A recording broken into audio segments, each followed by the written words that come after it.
गुरवे नमः। श्री चैतन्य मनोभीष्टं स्थापितं येन भूतले स्वयं रूपदामह्यं विराधेशोपदान्तिकम्। हे कृष्ण करुणा सिंधु दीनबंधु जगतपते गोपेश गोपिका कांत राधा कांत नमस्तुते। तप्त कांचन गौरांगी राधे वृंदावनेश्वरी क्षमानुसुते देवी प्रणमामि हरिप्रिये। वाञ्छाकल्पतरुभ्यश्च कृपा सिन्धुभ्येव च पतितानां पावनेभ्यो वैष्णवेभ्यो नमो नमः। जय श्री कृष्ण चैतन्य प्रभु नित्यानंद श्री अद्वैत गदाधर शिवासादि गौर भक्त वृंद। हरे कृष्णा कृष्ण कृष्ण हरे हरे हरे हरे राम राम राम हरे हरे। सर्वप्रथम मेरे आराध्य गुरुदेव परम पूज्य लोकनाथ स्वामी महाराज जो कि श्रील प्रभुपाद जी को आदेश को वचन को हृदय के साथ दृढ़ता के साथ पालन करते हुए संपूर्ण विश्व में हरिनाम का प्रचार कर रहे हैं। ब्रजमंडल परिक्रमा पिछले 38 वर्ष से करा रहे हैं। उनके चरण में मेरी हृदय पूर्वक कोटि कोटि दंडवत प्रणाम। और श्रीमती राधा रानी जो वृंदावनेश्वरी हैं, रासेश्वरी हैं, उन राधा रानी के चरण में प्रार्थना करते हुए, आप सभी वैष्णवों के चरणों के प्रार्थना करते भिक्षा करते हुए आज की परिक्रमा प्रारंभ करते हैं। परसों हम आपको परिक्रमा क्रम में हम ले चले गए थे गोवर्धन के तलाठी में। मैंने कहा था कि कवे गोवर्धन गिरी देखिव नयन भरी कवे हवे राधा कुंडे वास। तो आप सबका राधा रानी की कृपा से, गिरिराज जी महाराज की कृपा से, गिरिराज की तलाठी में काल से परसों से हम वहां निवास कर रहे हैं। काल वहां निवास किए। आप लोग ने मधुबन, मधुबन से तालबन, तालबन से कुमुदवन, बहुला वन होते हुए ये गोवर्धन जो है वृंदावन में आता है। वृंदावन में हम लोग कल पहुंचे हुए हैं, परसों पहुंचे हैं। और काल इतना दूर चलने के कारण आप थोड़ी सी थक गए हैं, आराम किए हैं, क्योंकि आज भी गिरिराज की परिक्रमा लगभग 22 किलोमीटर करनी है। और वहां से आगे भी हमें बद्रीनाथ, केदारनाथ होते हैं, काम्यवन तक चलना है। तो आइए हम परिक्रमा शुरू करते हैं। गिरिराज की परिक्रमा करने की पूर्व गिरिराज को दंडवती करते हैं। गिरिराज को दंडवत करने की पूर्व गिरिराज के प्रणाम मंत्र भी जान लेना चाहिए।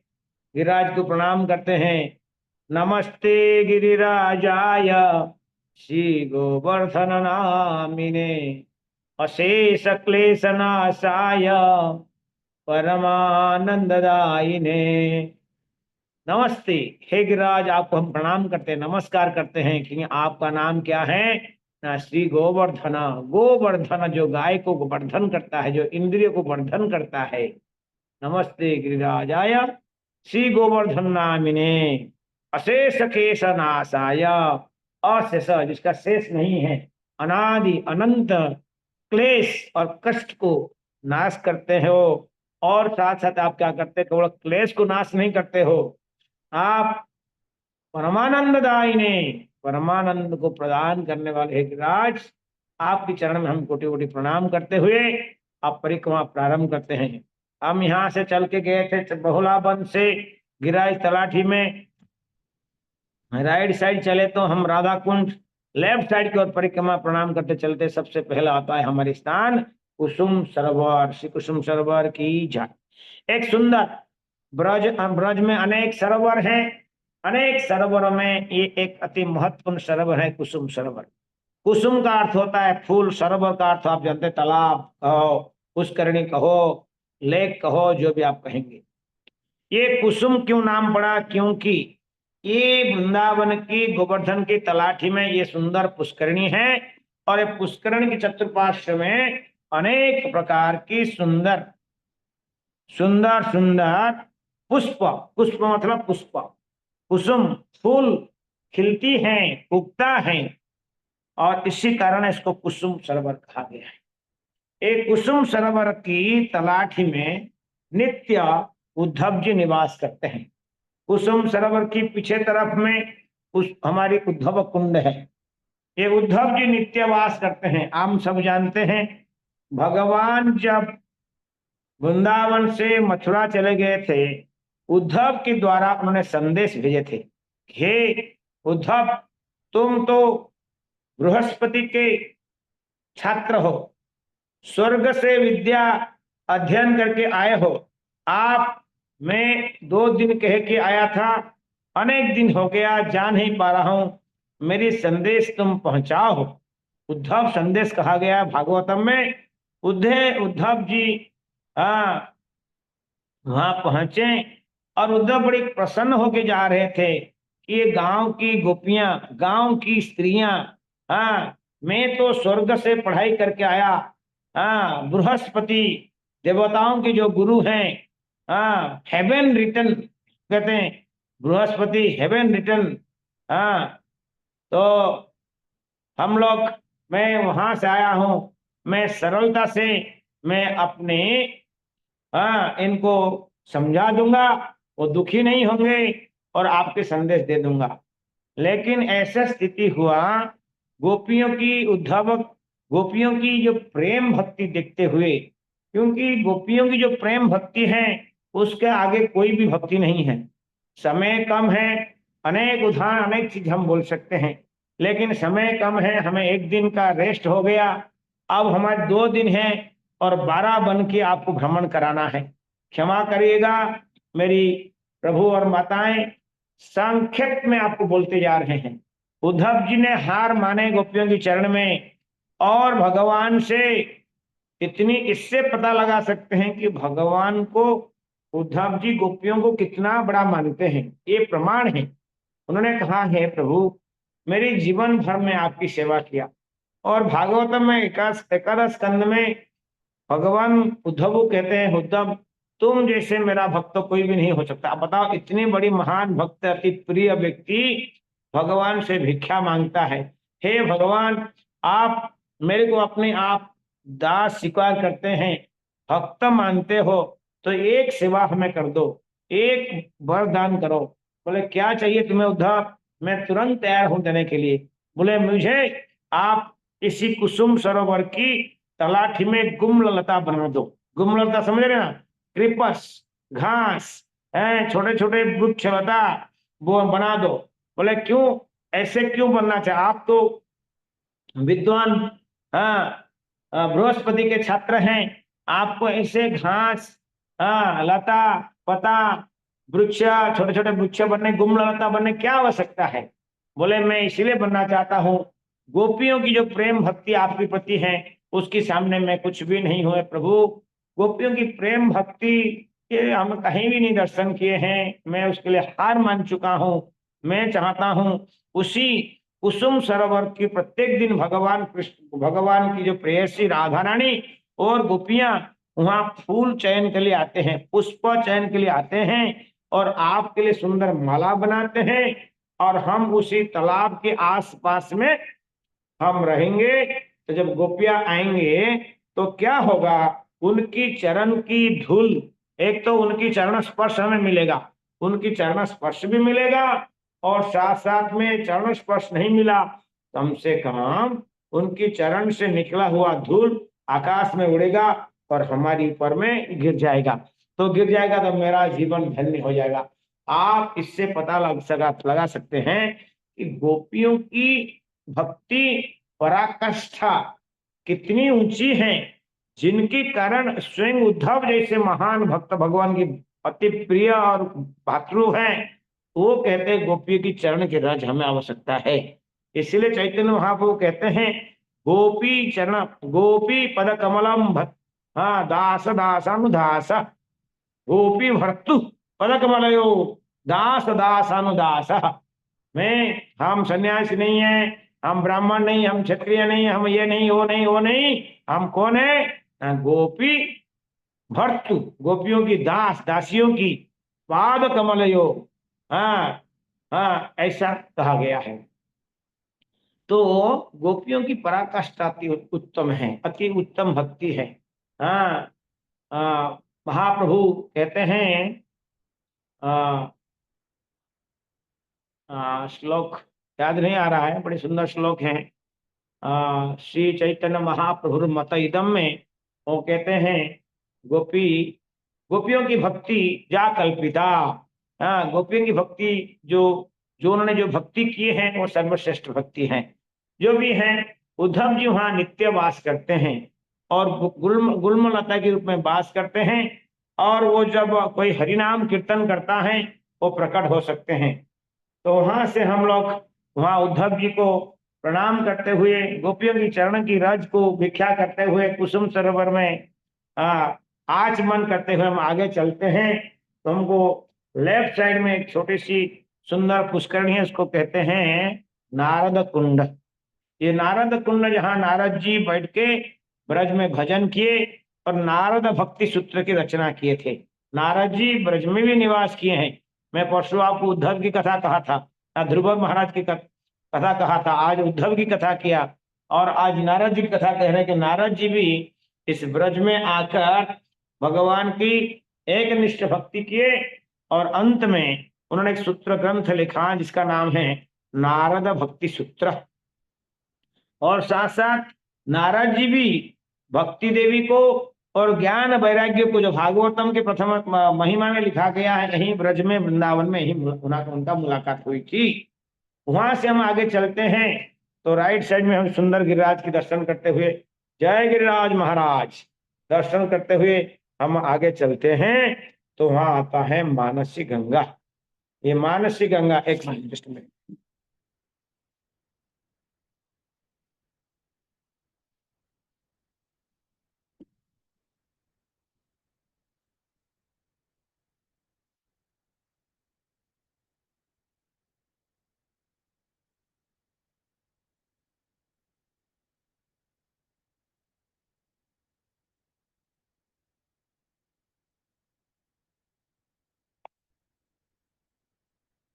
तो मानसी गंगा, मानसी गंगा आप समझ रहे हैं, इसका गंगा तो होती है गंगा, लेकिन यहाँ पर कहा गया मानसी गंगा, अर्थात मन से गंगा की सृष्टि हुई थी। हम सभी जानते हैं भगवान जब अनेक प्रकार लीला किए, अनेक राक्षसों की वध किए, उद्धार किए। बद्ध शब्द कहना से अच्छा है कि उद्धार शब्द। भगवान किसके उद्धार करते हैं? हमें लगता है बद्ध करते हैं, लेकिन है ना, उद्धार कर देते हैं। तो वहां पर एक बार भगवान की लीला करते समय में एक राक्षस ने एक छोटा सा बछड़ा का रूप लेकर आया। भगवान की जब वत्सपाल थे, भगवान कृष्ण जब गाय नहीं चराते थे, बछड़ा चराते थे, वत्स चराते थे, उनको वत्सपाल कहा गया। तो छोटा सा बछड़ा रूप लेके आया और भगवान को मारने के लिए प्रयास किया। तो भगवान तो अंतर्यामी परम पुरुष भगवान हैं, उनके सामने कोई छुपा नहीं सकते हैं। तो भगवान ने उनको किया उस राक्षस जो बछड़ा के रूप में आया था उसको वध कर दिए। वध करने के बाद में ग्वालों ने, गोपियों ने कहा, हे कृष्णा, आपने तो ग्वालों की, बछड़े की वध किया, एक एक निरीह बछड़ा की वध कर दिया, ये घोर पाप है, गो हत्या पाप आपको लगेगा, हम आपको स्पर्श नहीं करेंगे। तो अंततः भगवान को कहा, फिर मेरे को क्या करना चाहिए? उन्होंने कहा कि आपको इसमें गंगा में जाके स्नान करके आना चाहिए, लेकिन आप हरिद्वार जाओ और गंगा स्नान करके आओ। तो भगवान ने कहा, मैं छोटा सा बालक हूं, मैं इतना दूर कहाँ से जाऊंगा, चलिए आइए, मैं, गंगा मेरा दासी है, गंगा मेरी चरण से निकली हुई है, मैं गंगा को यहाँ प्रकट कराता हूँ। भगवान अपने मन में गंगा की स्मरण किए तो गंगा देवी वहां सबके समक्ष प्रकट हो गए, वहां जल के रूप में फैल गए। ये गोवर्धन की पहाड़ के ऊपर में ये मानसी गंगा की प्रकट हुआ। भगवान वहां स्नान किए और ये गंगा को देखते ही गोप गोपियां ग्वाले अति खुश हो गए, प्रसन्न हो गए। वो सब भी स्नान किए, जल क्रीड़ा किए और आनंद में भगवान कृष्ण के साथ में खुल मिल के खेल किए। और ध्यान रखिए भक्तगण, ये मानसी गंगा में भगवान की राधा रानी के साथ में सुंदर जो नौका विहार लीला है यहीं पर होती है। मानसी गंगा से हम थोड़ी सी आगे चलते हैं, हाँ वहीं तट में ब्रह्म सरोवर है, ब्रह्मा जी का सरोवर है। और उसकी महत्वपूर्ण बातें हैं कि वहाँ एक मंदिर है जिसको हम कहते हैं हरिदेव। आपको याद होगा हमने मथुरा में केशव देव की बातें किए थे, जो भगवान की कुपुत्र वज्रनाभ ने 4 देव व 4 भगवान के विग्रह स्थापन किए थे। मथुरा में केशव देव, वृंदावन में गोविंद देव और ये गोवर्धन में हरिदेव की स्थापन किए थे। बड़ी सुंदर लाल मंदिर हरिदेव की मंदिर है, आज भी वही है। चैतन्य महाप्रभु 500 वर्ष पहले जब गोवर्धन में आए थे, गिरिराज की परिक्रमा किए, सबसे पहले उन्होंने हरिदेव की दर्शन किए और गिरिराज की परिक्रमा किए। कई कई वैष्णव कहते हैं जो व्यक्ति हरिदेव की दर्शन नहीं करता है, मानसी गंगा में स्नान नहीं करता है, तो उसका गिरिराज परिक्रमा परिपूर्ण नहीं होता है। इसलिए आइए मानसी गंगा हम आचमन कर चुके हैं, हरिदेव का दर्शन करके हम भगवान की आगे चलते हैं। ये हरिदेव की जो मूर्ति अभी वहां है ये प्रतिभू मूर्ति है, मूल मूर्ति अभी नहीं है। तो इसीलिए ये प्रतिभू मूर्ति है, लेकिन भक्तगण उसको दर्शन करते हैं। उनकी जो मूल मूर्ति है यूपी उत्तर प्रदेश की कहीं अन्य देहात गांव में सेवा पूजा में चल रहा है। वहां से आगे से हम थोड़ा सा चलते हैं तो दान घाटी आता है। भक्तगण दान घाटी, जहाँ दान एक घाटी है, ये जो गिरिराज इतनी बड़ी लंबा ऊंची थी, इसी गोवर्धन की क्रॉस करने के लिए एक रास्ता था जिसको हम कहते हैं घाटी। घाटी को बाद में ये हो गया दान घाटी, क्योंकि भगवान ने यहाँ दान स्वीकार करते थे। किससे?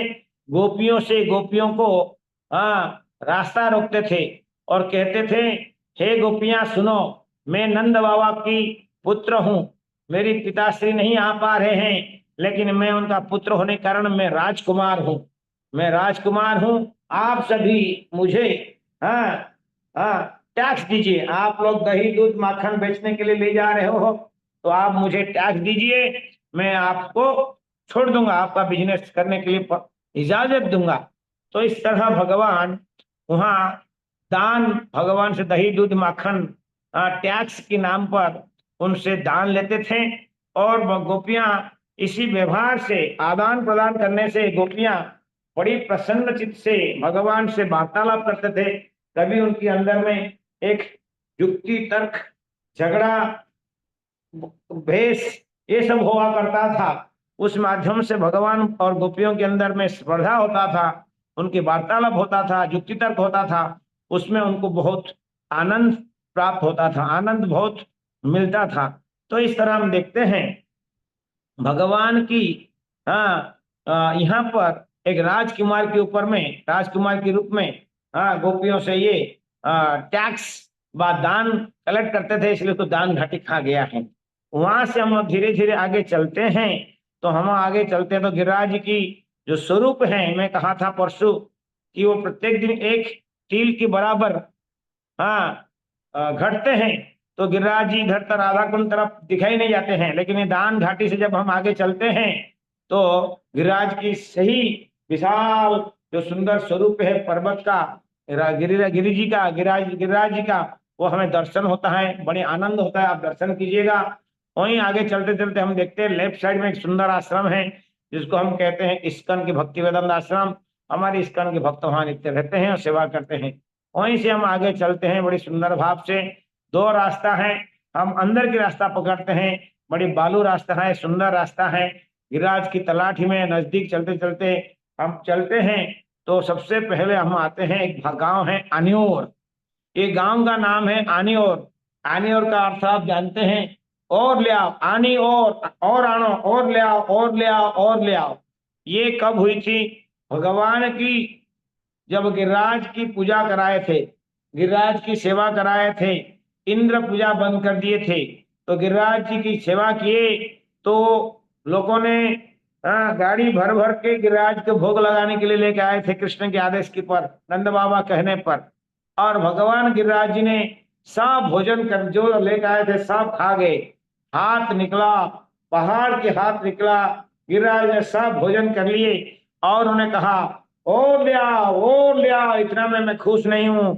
और वहीं पर उन्होंने कहा था शैलोस्मी शैलोस्मी, मैं पर्वत हूं।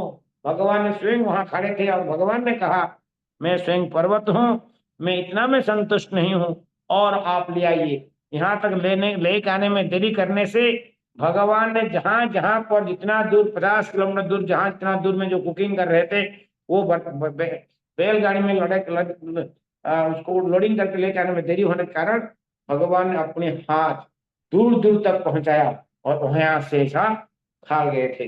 तो इस तरह भगवान ने वहां कहे थे अनियोर अनियोर अनियोर, और ले आओ और ले आओ, वहीं लेके आए थे। उसी अनियोर गांव के क्रॉस करते ही एक सुंदर कुंड है जिसको हम कहते हैं गोविंद कुंड। इतना सुंदर कुंड है, आप दर्शन करिएगा, आचमन करिएगा। ये गोविंद कुंड अति महत्वपूर्ण कुंड है। हम सभी जानते हैं गिरिराज की 10 दिन 7 दिन कंटिन्यूस, सॉरी 7 दिन कंटिन्यूसली गिरिराज को भगवान ने धारण किया, ब्रजवासियों को रक्षा किया। ब्रजवासियों को रक्षा करने के बाद में भगवान ब्रजवासी गण भगवान के प्रति खुश हुए। लेकिन एक बड़ी व्यक्ति था, वो है इंद्र।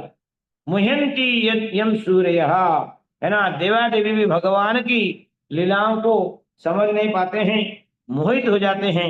ये जो लीला है, यहाँ इंद्र जी मोहित हो गए थे और अपने को महान समझ रहे थे।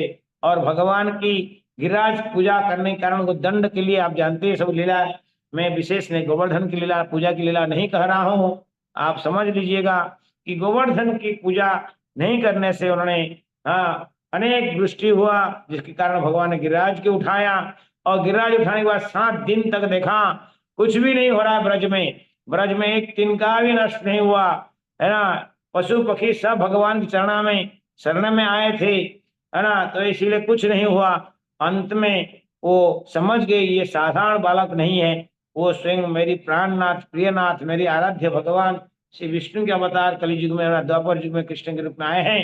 उन्होंने चरण में जाके भिक्षा किया और साथ साथ में उन्होंने अकेले नहीं आए थे, सुरभि गाय को लेकर आए थे। हम जानते हैं कि गाय जो है भगवान के अति प्रिय है, इसीलिए भगवान को गोपाल कहा गया है, गोपाल नंदना, है ना। वो गाला के पुत्र है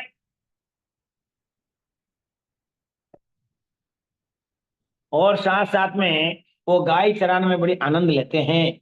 उनका और कुछ काम नहीं है। ध्यान रखिए भगवान कृष्ण का, जिनका नाम गोपाल है, जिनके नाम गोविंद है, उनका दूसरा कुछ भी काम नहीं है। एकमात्र यही आनंद है कि भक्तों के साथ में चलना और गाय चराना और नाचना खेलना कूदना बंसी बजाना, उसके व्यतीत भगवान का दूसरा कार्य कुछ भी नहीं है। यह है श्याम सुंदर का मूल कार्य है। तो इंद्र ने वहां सुरभि गाय को लेकर आया और भगवान श्री कृष्ण को चरण में दंडवत किया, अपने नाक वहां ब्रज के रज में रगड़ा और चरण को बार बार पकड़ के क्षमा याचना किया। और क्षमा करने के बाद में भगवान की महाअभिषेक किया। सुरभि गाय की दूध से भगवान कृष्ण की, गोविंद की, कृष्ण की महाअभिषेक किया। और महाअभिषेक करने के कारण वो जो जल, अभिषेक जल जो है एक जगह में एकत्र हो गया और वहां एक सुंदर कुंड पुष्करणी बन गया, गड्ढा बन गया। गड्ढा में सब चरणामृत जल रह गया, उसका नाम हो गया गोविंद कुंड। हरिबोल। उसी गोविंद कुंड के तट पे हम लोग पहुंचे हुए हैं। गोविंद कुंड में आचमन करते हैं और स्नान करते हैं और वहां से ध्यान से आगे बढ़ते तुरंत उसी गोविंद कुंड में एक सुंदर भजन कुटीर हमें मिला। भजन का आप सब दर्शन करिए, वो है माधवेंद्रपुरी का भजन कुटीर। हम सभी जानते हैं माधवेंद्रपुरी चैतन्य महाप्रभु के गुरुजी के गुरुजी थे ईश्वरपुरी और ईश्वरपुरी के गुरु थे माधवेंद्रपुरी। तो माधवेंद्रपुरी एक बार ब्रज में भ्रमण करके आए थे और उनका एक व्रत था अजाचित व्रत, मतलब किसी को भी भिक्षा नहीं करेंगे, भजन केवल करेंगे, भोजन की अपेक्षा नहीं करेंगे। कोई व्यक्ति उनको भोजन करने की अनुमति दी, व किसी ने भोजन के लिए बुलाया, भोजन उनको दे दिया, वो ग्रहण करेंगे, नहीं तो वो कभी भी भोजन इससे मांगेंगे नहीं। तो उस दिन भगवान के महान भक्त माधवेंद्र ब्रज में आए और पेड़ के नीचे बैठ के अपने भगवान के नाम कीर्तन करने लगे, नाम जप करने लगे, नाम स्मरण करने लगे। शाम हो गया, संध्या समय हो गया, कोई आया नहीं, कोई और कहाँ वो गए नहीं। लेकिन भगवान कहते हैं कि मेरा ब्रज में, मेरी गांव में कोई मेरी मेहमान आता है, कोई बाहर से आता है, वो कैसे भूखे रह सकता है। तो भगवान ने स्वयं शाम को एक सुंदर गरम फ्रेश दूध का लोटा, ये देखो लोटा, ऐसा गरम गरम, स्टील का नहीं था, चांदी सोना या कहीं का होगा, हाँ, लोटा ले गए और लोटा में गरम गरम दूध पिलाया उनको। और दूध उन्होंने पिलाया, और पिलाने के बाद में अमृत जैसा दूध था। वो माधव ने अपने जीवन भर में ऐसा दूध नहीं पान किए थे। वो दूध को पान किए, और पान करने के बाद में शांत, थके हुए थे, दूर से चल के आए थे, भजन कर रहे थे, भूखे थे, अग्नि शांत हो गया, और थोड़ी सी प्रसन्न हो गए, और थोड़ा धीरे धीरे संध्या आया, थोड़ी सी नींद आया। अब नींद आते ही एक सुंदर बालक, एक सुंदर बालक बालक आया, और वो बालक सपने में आया, कहा देखो बाबा, मैं ये आनियर गांव की एक वृक्ष के नीचे, हाँ, मेरी जो विग्रह है, वह मेरी मूर्ति है, ये उसके अंदर पुदा हुआ है, पड़ा हुआ है, आप उसको उद्धार करो, मैं आपकी इंतजार कर रहा था।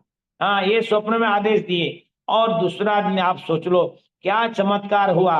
वो गांव वालों के जाके कहे, हे ग्रामवासी, मेरे पीछे पीछे आइए। देखिए, स्वप्न आदेश दिया था, पूरा क्लियरली उनको विजन था, कौन सी रास्ता में जाना, वो कौन सा पेड़ था, वो सब, वो कभी वो पेड़ नहीं देखे थे, लेकिन उनको रास्ते में जाते जाते वो पेड़ दिख गया। और पेड़ दिखते ही पेड़ के नीचे खुदाई किए, और खुदाई करने के कारण तुरंत एक सुंदर विग्रह के प्राकट्य हुआ, एक मूर्ति मिला। और मूर्ति है हमारी, आज भी वो मूर्ति है, आप जानते हो, वो मूर्ति अभी नाथ द्वारा में पूजा हो रहा है। कहाँ पूजा हो रहा है? नाथ द्वारा में पूजा हो रहा है, जिसको हम श्रीनाथ जी कहते हैं, है ना। ये श्रीनाथ जी को माधवेंद्रपुरी ने पहाड़ के ऊपर में, गोवर्धन के ऊपर में स्थापना किया, और चारों तरफ हल्ला होने लग गया। अरे कोई ऐसे साधु आए, रे रे रे रे बाबा रे बाबा, ऐसे साधु आए, देखो ये साधु की कृपा से आज हमें भगवान मिल गया। तो उनकी ख्याति संपूर्ण ब्रज में फैल गया। हजार हजार लोग ने भोग लगाने लेने आए, दूध दही मक्खन लेकर आए, भगवान अभिषेक हुआ, स्थापन हुआ, पूजा पाठ हुआ, करते गए।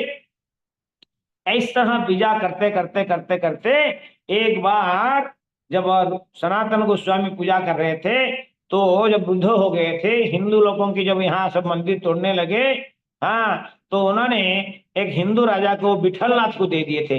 विठलनाथ जो थे वो हमारी बल्लवाचार्य के पुत्र थे, उनके हाथ में दिए कि भाई ये मूर्ति को लेकर आप राजस्थान चले जाओ। फिर अंत में वो राजस्थान उदयपुर के पास में जो श्रीनाथ जी के हम पूजा करते हैं, तो श्रीनाथ जी ले गए, और आज वो विग्रह हैं। कभी समय मिले तो माधवेंद्रपुरी की स्थापित हो हमारी श्रीनाथ जी के आप खूब दर्शन करिए। और ये विठलनाथ के द्वारा स्थापित होने के कारण जो बल्लवाचार्य संप्रदाय के लोग होते हैं, पुष्टि मार्गीय होते हैं, उनकी ये आराध्य देव भी माना जाता है। बड़ी सुंदर विग्रह है, और प्योर घी में बनता है। और वहां आप कभी जाओगे तो ना, घी की कुआ होता है, वहां पानी का नहीं, घी की कुआ होता है। वहां घी लोग आके टीन टीन ढालते हैं, और वहीं से लेते हैं, भगवान के पकवान बनता है। तो ये श्रीनाथ जी हैं। भगवान ने उस बालक उस दिन पूछा कि आपको कैसे पता लगा। शाम को जब वो लड़का आया था लोटा लेने के लिए वापस, उन्होंने कहा कि हे बालक, आप बताओ कि आपको कैसे पता लगा कि मैं आज भोजन नहीं किया। भगवान अंतर्यामी है, और भगवान नहीं कह पा रहे थे कि मैं भगवान हूं, कह भी नहीं सकते हैं। सुंदर मधुर की बातें से, सुंदर मीठी मीठी बात कर रहे थे, जैसे कि उनकी कर्ण में प्रवेश करके हृदय में बड़ी आनंद हो रहा था। इतनी सुंदर कोमल भाषाएं।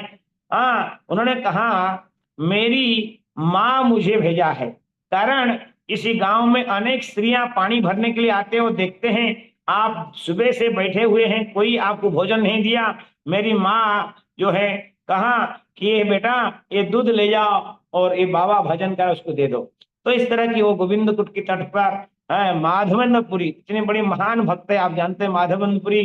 फिर बाद में गोपाल जी को उन्हें स्वप्नादेश दिए कि गर्मी दिन में गर्म हो रहा है, तुम जाओ जगन्नाथपुरी, हाँ मलय चंदन लेके आओ, मुझे शरीर में लेप करो। वो बड़ी लंबा स्टोरी आप जानते हैं।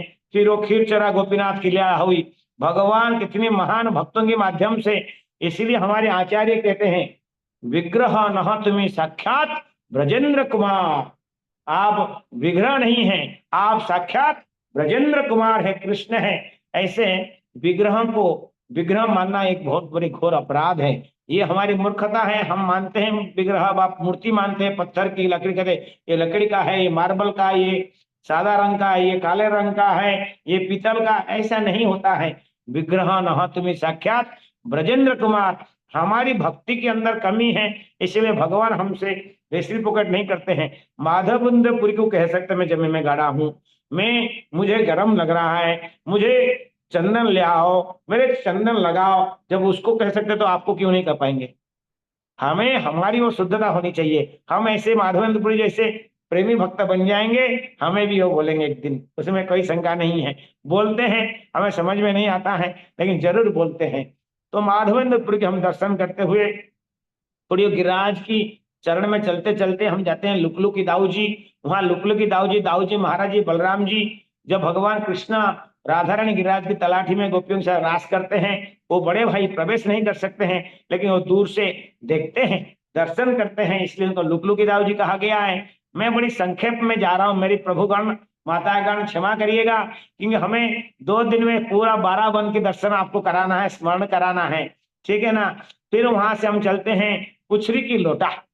पुछरी की लोटा बाबा जो कृष्ण भगवान के अति प्रिय भक्त थे, मित्र थे, और वो कहे थे कि कहे मेरे प्रिय मित्र, मैं आपके बिना नहीं रह सकता हूँ, आप मेरी प्राण सदृश हो।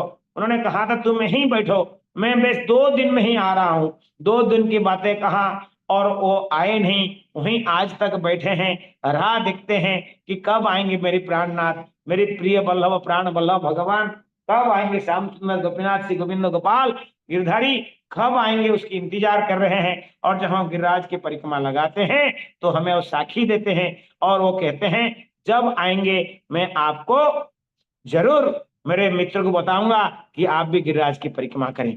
ध्यान रखो मेरे भक्तगण प्रभुगण, जो गिरिराज जी हैं वो गिरिराज की परिक्रमा के दो फाउंडर आचार्य है। इस्कन के फाउंडर आचार्य प्रभुपाद जी हैं, गिरिराज के फाउंडर भगवान स्वयं कृष्ण है।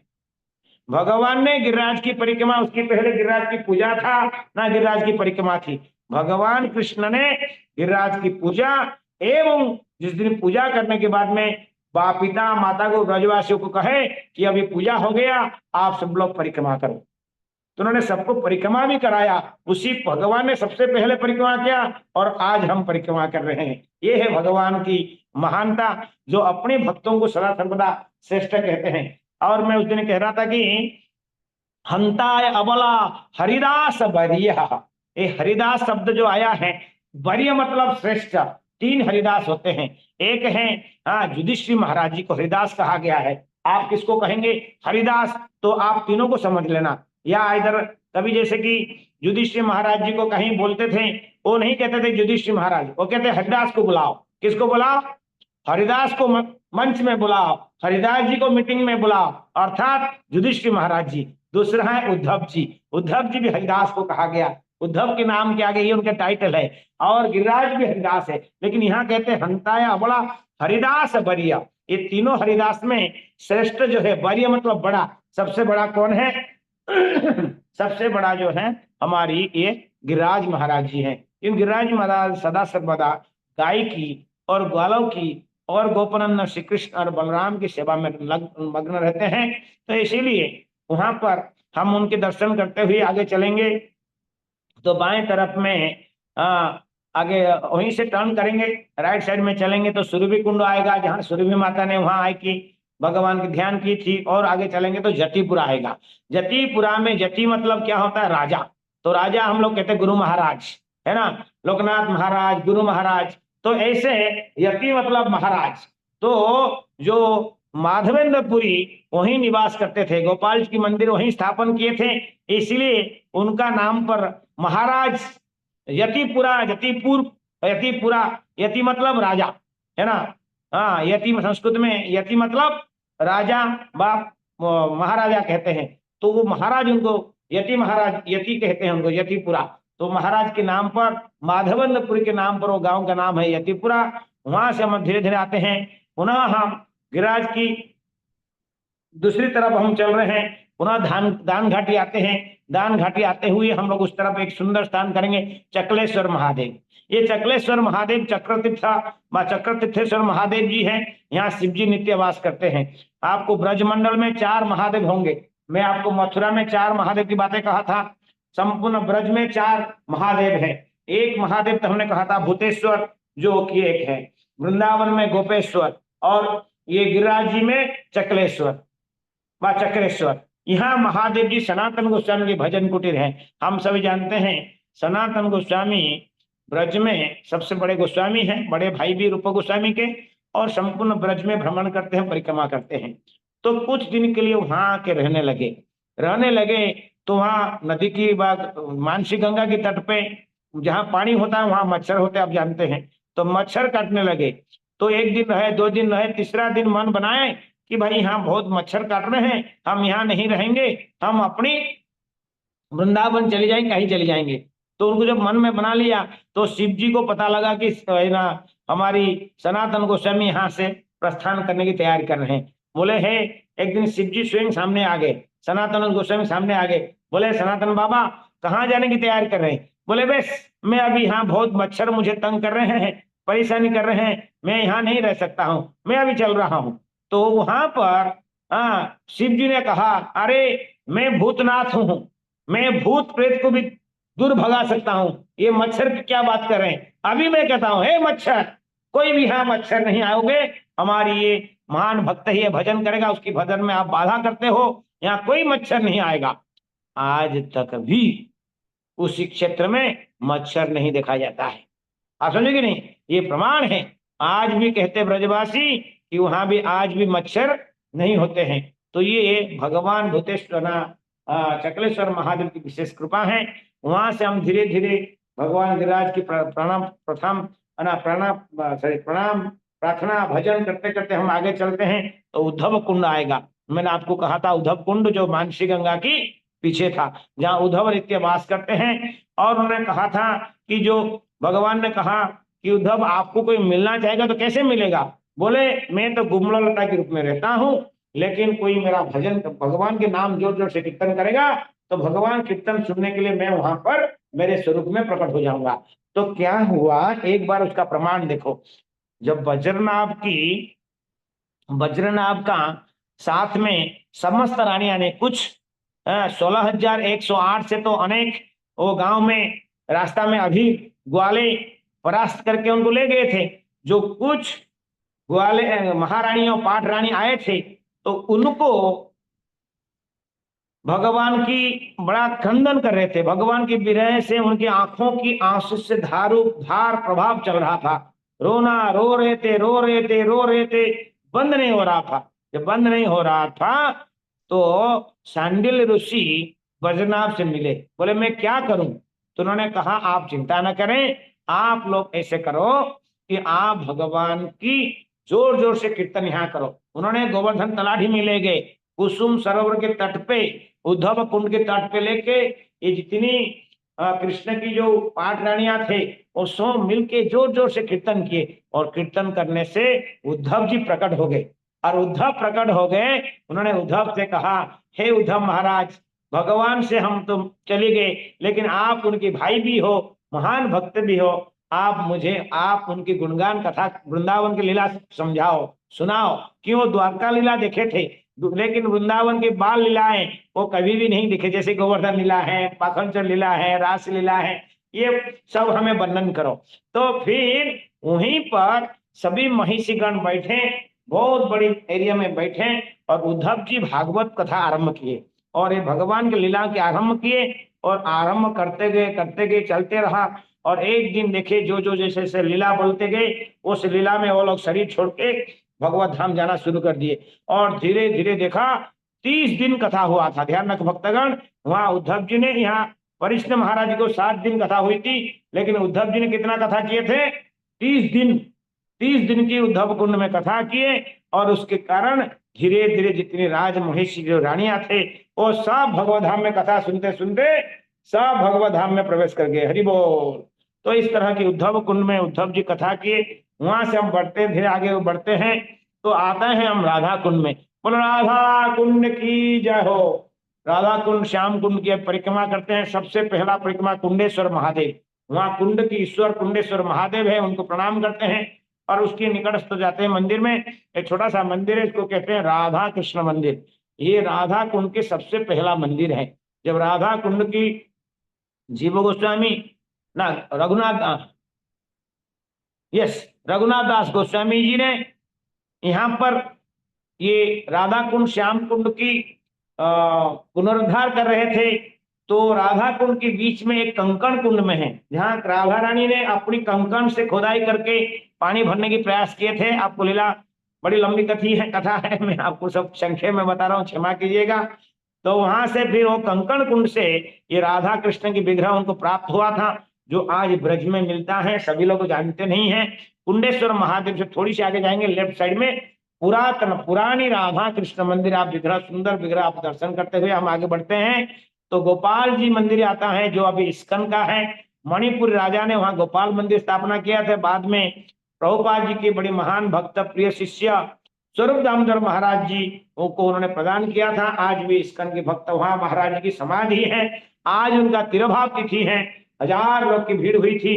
उनको प्रणाम करते हुए, गोपाल जी प्रणाम करते हुए हम आगे बढ़ते हैं, तो राइट साइड में आएगा गोपीनाथ मंदिर। यहाँ जाह्नवा घाट है। राधा कुंड के तट पे जाह्नवा माता यहाँ आके भगवान श्री नित्यानंद प्रभु की जो अर्धांगिनी है, अंतरंगा शक्ति है, वहां जाह्नवा माता जब ब्रज में आई थी, ये राधा कुंड के तट पे बैठ के भजन करती थी। तो आज भी वो स्थान है। आप जब हम चलते हुए दर्शन करते हैं, उसी प्रांगण में राधा गोपीनाथ जी हैं।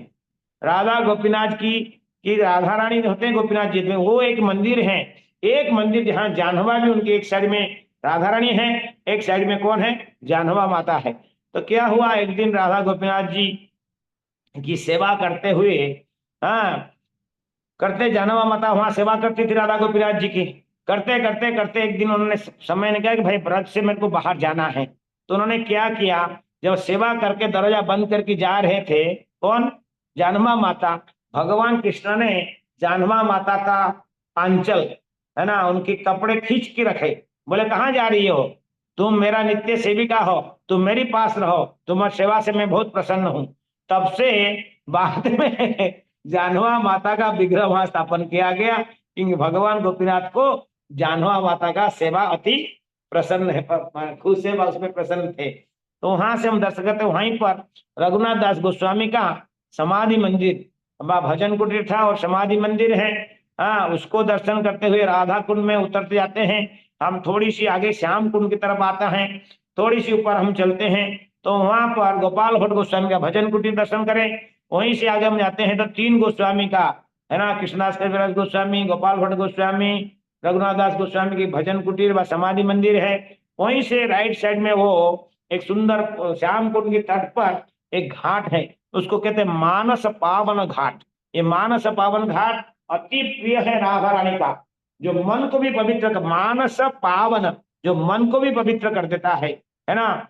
हम तो शरीर स्नान करने से शरीर पवित्र होता है, लेकिन ये घाट में राधा रानी का मन पवित्र होता है। इसलिए इस घाट में श्याम जैसे श्याम कुंड जो है, श्याम राधा रानी का तरल रूप है। राधा कृष्ण की प्रेम भक्ति का ये तरल रूप क्या है? जल स्वरूप है, वो राधा रानी का स्वरूप है। और श्याम कुंड श्याम की तरल स्वरूप है, प्रेम की स्वरूप है। तो यहाँ पर मानस पावन घाट है। मानस पावन घाट की तट पे कृष्णदास कविराज गोस्वामी के भजन कुटीर है, जहां हम दर्शन करते हैं। कृष्णदास गोस्वामी वहां बैठ के ये चैतन्य चरितामृत श्याम कुंड की तट पर बैठ के यहीं पर लिखन किए थे, और वहीं दर्शन करते हुए वहीं पर एक स्थान है, इसको कहते हैं पंच पांडव ताला। पंच पांडव ताला मतलब क्या है? आप वृंदावन अभी हम चलते परिक्रमा कर रहे हैं, तो राधा कुंड तो स्क्वायर है, लेकिन श्याम कुंड स्क्वायर नहीं है। इसका पीछे क्या कारण है मैं बताता हूँ। क्या हुआ, रघुनाथ दास गोस्वामी राधा कुंड की तट पर बैठ के भजन कर रहे थे, राधा कुंड छोड़ के कहीं नहीं जा रहे थे। रघुनाथ दास गोस्वामी का अति प्रिय स्थान है, वो वैराग्य मूर्तिमंत है। उनका दिन भर एक केवल भोजन था, एक कुल्हड़ में जितनी मठा आ जाए वही मठा खाते थे, सेकंड टाइम नहीं, रोटी नहीं, चावल नहीं, सब्जी नहीं, केवल मठा। आप सोच लो कितने वैराग्य थे। तो कोई राधा कुंड के तट पे बैठ के भजन कर रहे थे, तो किसी व्यक्ति ने कहा, उनके मन में विचार आया, ये जो राधा कुंड श्याम कुंड है, चार तरफ में जो है मिट्टी है, जैसे गांव में होता है ना तालाब, बंगाल में कोई है क्या, बंगाल के लोग, बंगाल में बहुत तालाब होता है, पुष्करणी होता है, माचा बाछ लगा, उड़ीसा में भी होता है, स्नान के लिए आते हैं, तो किनारे में क्या होता है, मिट्टी होता है, कीचड़ होता है।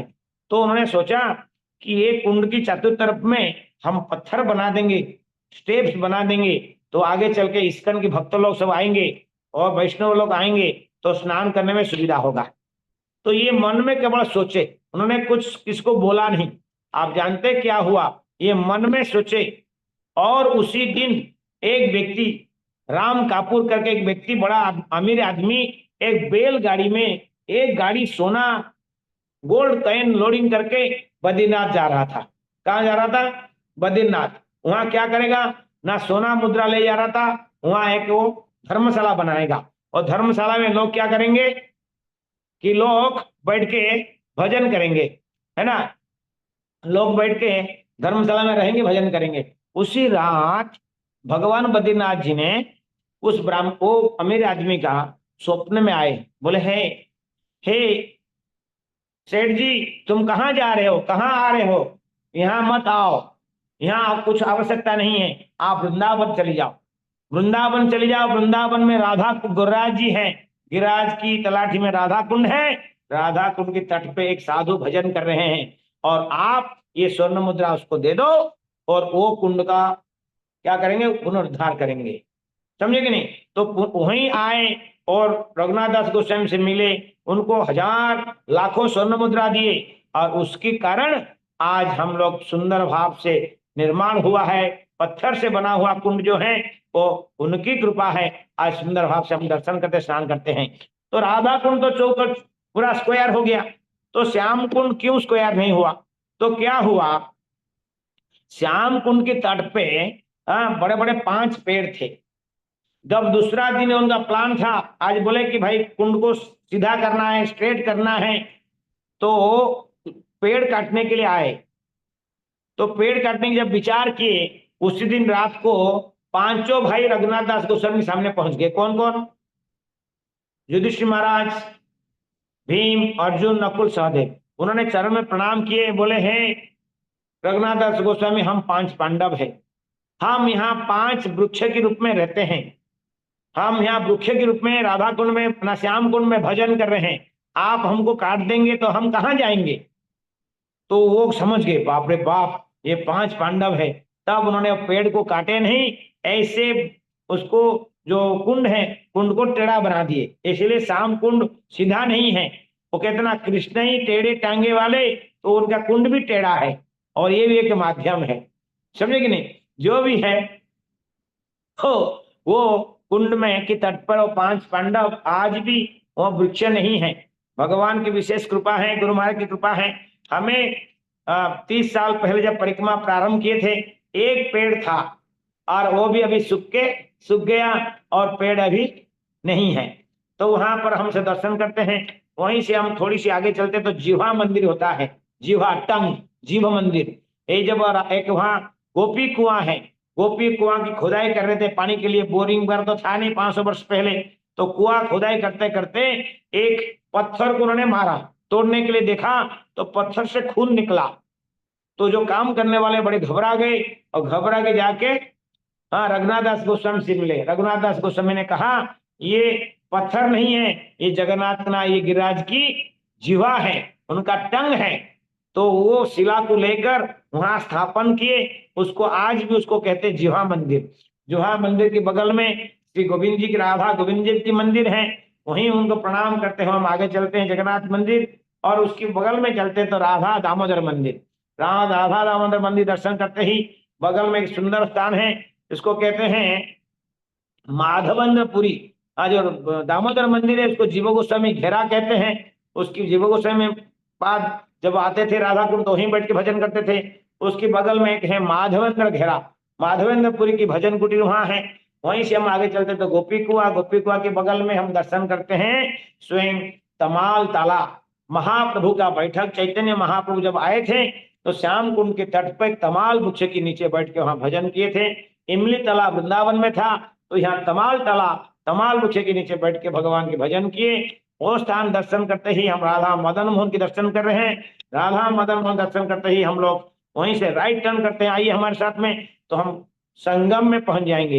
ये राधा कुंड और श्याम कुंड की संगम है। ये संगम क्या कहते हैं, क्या हुआ आप जानते हैं? इसको राधा कुंड को कहते हैं अरिष्टा वन।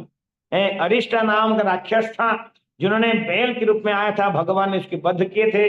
रासलीला के ठीक पूर्व उनको वध कर दिए संध्या समय में। तो गोपियों ने कहा आपने बैल गो हत्या किया, बैल को मारा, आपके साथ हम रास नहीं खेलेंगे। उसके कारण भगवान ने बोले क्या करना चाहिए? उन्होंने कहा समस्त तीर्थ जल में आपको स्नान करने पड़ेगा। बोले हमें रासलीला करना है तो कहाँ कहाँ मैं जाऊं? भगवान ने समस्त देवियों की, समस्त नदियों की पुकारा, आमंत्रित किया। गंगा जमुना सभी नदी पुरुष के रूप में स्वरूप में आए, उन्होंने कहा कि हमें क्या सेवा कर सकते हैं। वहीं सब लोग कूदा मारे और वहां जल भर गया। भगवान बांसुरी में खुदाई किया और एक बहुत बड़ी पुष्करणी बन गया और जल बन गया। लेकिन भगवान ने कहा, तो उसकी पहले भगवान ने उनको क्या चालाकी में छू स्पर्श कर दिया। बोले अभी आप लोग भी अछूत हो गए, मैं आपके साथ में, अभी मैं स्नान हो गया लेकिन आपके साथ मैं नाचूंगा नहीं। तो भगवान राधा रानी ने क्या किया, वो अपनी कंकण से लेकर गोपियों से खुदाई करके छोटा सा तालाब बनाए। तालाब बनाए के बोले हम भी पानी भरेंगे, गंगा में स्नान करेंगे। मानसी गंगा से सब गोपियों ने घड़ा भर के एक एक लाइन लगा दिए, है ना, चेन जैसा। एक घड़ा जाएगा, डुबाएगा, एक चढ़ाएगा, दूसरे को देगा, दूसरा तीसरे को देगा, ऐसे। लेकिन वो घड़ा वो कुंड नहीं भरा। गोपी बड़ी परेशानी हो गई, झाल है ना, परेशानी हो गई। तो भगवान उनके ऊपर दया हुआ, उन्होंने क्या किया, बीच में राधा कुंड श्याम कुंड बीच में जो बंध जैसा था बांसुरी जैसा, उन्होंने होल कर दिया। तो श्याम कुंड से पानी जाके राधा कुंड पूरा भर गया और राधा रानी और समस्त गोपियां वहां स्नान किए। और राधा कुंड, भगवान ने कहा है राधा रानी तुम जितनी मेरे प्रिय हो, तुम्हारी कुंड भी मेरे इतने प्रिय है। और राधा रानी ने कहा है प्रभु श्याम सुंदर तुम जितनी मेरे प्रिय हो, तुम्हारी कुंड भी मेरे इतने प्रिय है। आज भी भगवान राधा कुंड में, श्याम कुंड में प्रत्येक दिन जाते हैं और वहां लीला कली जल क्रीड़ा करते हैं। वहां अष्ट कुंज है, राधा प्रत्येक सखियों की एक एक कुंज है, राधा रानी की कुंज है, जल क्रीड़ा करते हैं और अनेक प्रकार की लीला है। हम यहीं आपको राधा कुंड की गिरिराज परिक्रमा करने में हमको 1 घंटा लग गया और भी आगे चलना है। यहीं परिक्रमा करते ही गिरिराज परिक्रमा समाप्त करते हैं और थोड़ी सी आगे हम आते हैं तो हमारी परिक्रमा जहां शुरू किए थे वही समाप्त हुआ। आप पुनः गिरिराज को दंडवत प्रणाम करते हुए हम आगे चलते हैं। वहां से हम आगे चलते गिरिराज की दान घाटी क्रॉस करते पड़ते पहला गांव आता है गांठोली ग्राम। ये गांठोली ग्राम क्यों हुआ ना, गांठ, यहाँ पर एक सुंदर कुंड है, कुंड का नाम है गुलाल कुंड। ये गुलाल में एक कुंड पूरा पानी भर गया था। भगवान राधा कृष्ण ने होली के समय में वहां खेल किए और लीला किए, सब गोपियों ने खेल खेले, गुलाल फेंके और पानी पूरा गुलाल गुलाल हो गया। और कुंड के तट पर राधा कृष्ण को झोला में बैठ के उन्होंने झुलाते रहे।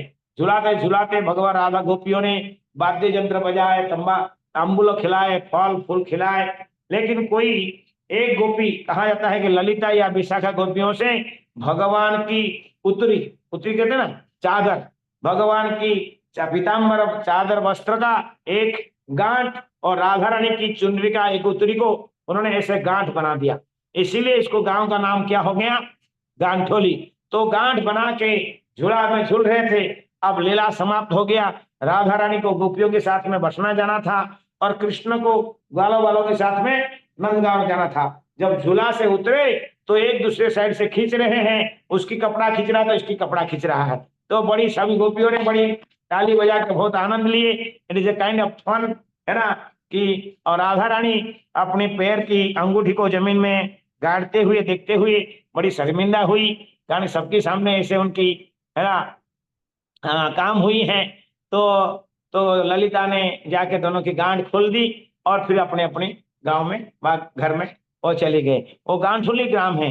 ये गांठुली ग्राम में एक और लीला हुई थी। जब चैतन्य महाप्रभु दर्शन के लिए आए थे तो गोपाल जी, हमारे वैष्णव का नियम होता है कि गिरिराज जी भगवान की स्वरूप है, उसके ऊपर हम चल नहीं सकते हैं। तो इसीलिए उन्होंने कहा, अरे भाई मैं तो चल नहीं सकता हूँ, अपनी आचार्य प्रभु जीवे ने सिखाए, जीव को सिखा देने के लिए आए हैं, हम ऊपर चल नहीं सकते हैं, तो कैसे करें, क्या करें, कैसे दर्शन करेंगे। तो तुरंत क्या हुआ, 2-3 दिन के बाद में एक बहुत बड़ी अफवाह फैला कि जबल लोग आ रहे हैं, मुस्लिम लोग आ रहे हैं, विग्रह को ले जाओ ले जाओ ले जाओ। तो वो ग्वाला वाला के जो गांव के ब्रजवासी थे, वो क्या किए, वो गोपाल जी को विग्रह को इसी गांव में एक घर व्यक्ति का घर में ले आए।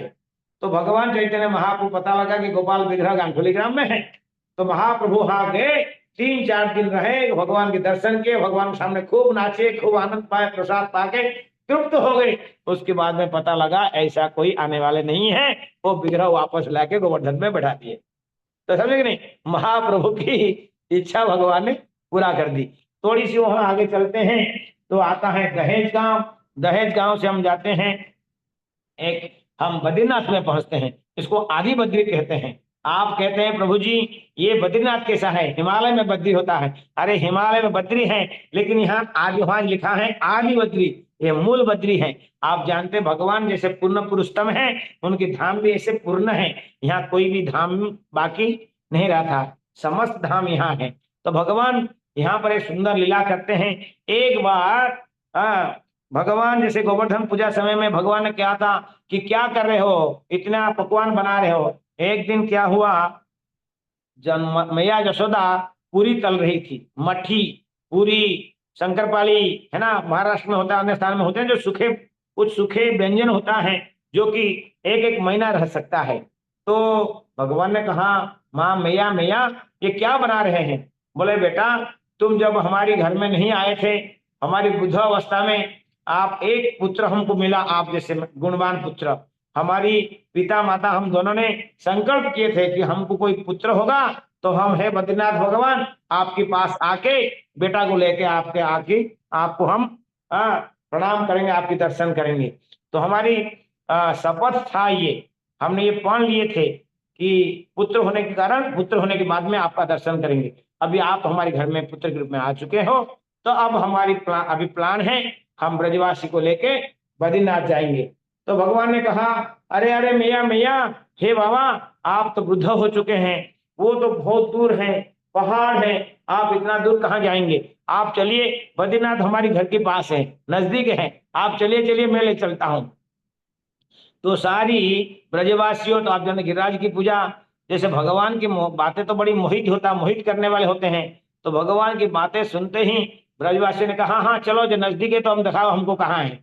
तो भगवान ने नंदगांव से ज्यादा दूर नहीं है, तो नंदगांव से बड़ी पहाड़ है यहाँ पर, यहाँ जय विजय पर्वत है, गंधमादन पर्वत है, समझे कि नहीं। तो जय विजय पर्वत भी है, नर नारायण पर्वत है।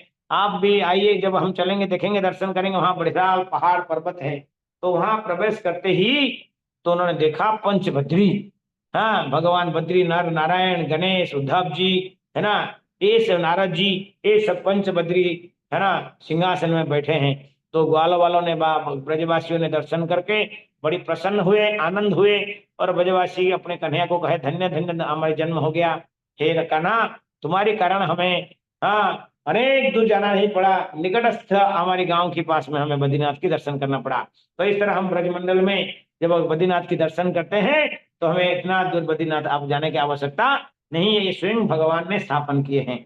वहां से हम थोड़ी सी आगे जाते हैं तो केदारनाथ के दर्शन होता है। वहां भी केदार गौरी कुंड है, यहाँ तप्त कुंड है, ये बद्रीनाथ में तप्त कुंड है, वहां गौरी कुंड है। गौरी कुंड के दर्शन करते भगवान फंसते, और एक पूरी पहाड़ के ऊपर गुफा के अंदर भगवान केदारनाथ विराजमान है, उनका दर्शन करते हुए हम अभी चलते हैं। यही हमारी वृंदावन समाप्त होता है। वृंदावन अनेक विशाल बड़ा वन है। हाँ मैं कहा था सबसे बड़ा वन कौन सा है, वृंदावन है। तो वृंदावन केवल ही वृंदावन जो मडन लोई बाजार वृंदावन नहीं है, वृंदावन बहुत बड़ा है। अब वृंदावन से अभी हम लोग वृंदावन को प्रणाम करते हुए हम अभी प्रवेश करते हैं काम वन की जय हो, है ना। काम्य वन में प्रवेश करते ही सबसे पहला हम आते हैं चरणी पहाड़। यहाँ चरणी पहाड़ भगवान की क्या है ना, भगवान की चरण चिन्ह इस पहाड़ के ऊपर में पत्थर में भगवान की चरण चिन्ह पड़ा हुआ है। हाँ, ये चरण चिन्ह पड़ा हुआ है।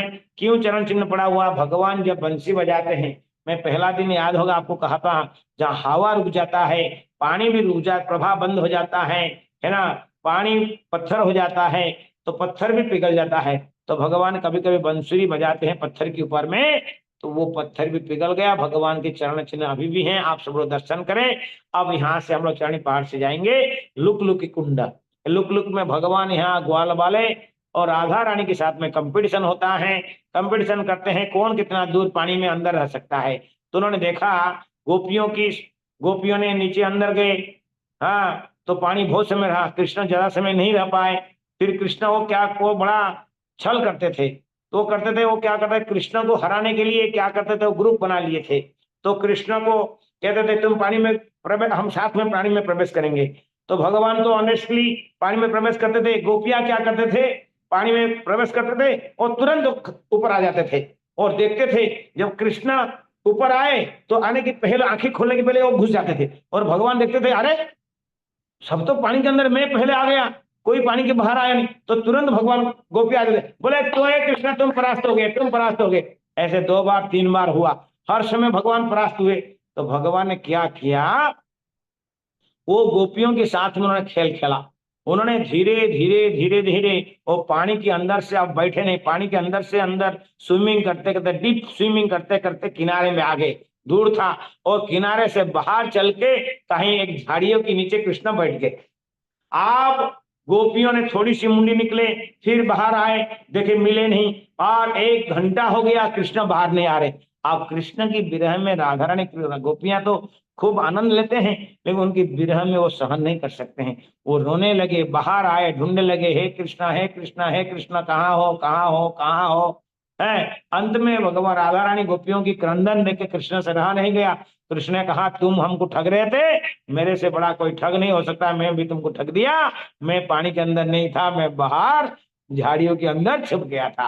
तो ये लुका लुकी, लुक लुकी कुंड कहते हैं, जहाँ लुका छुपा लीला चलती है। भगवान बड़ी सुंदर अद्भुत लीला करते हैं। ये अद्भुत लीला मानवीय लीला, भगवान जो करते हैं हम वही करते हैं, हम उनके अंश हैं। तो वहां से हम चलते हैं, गया कुंड है।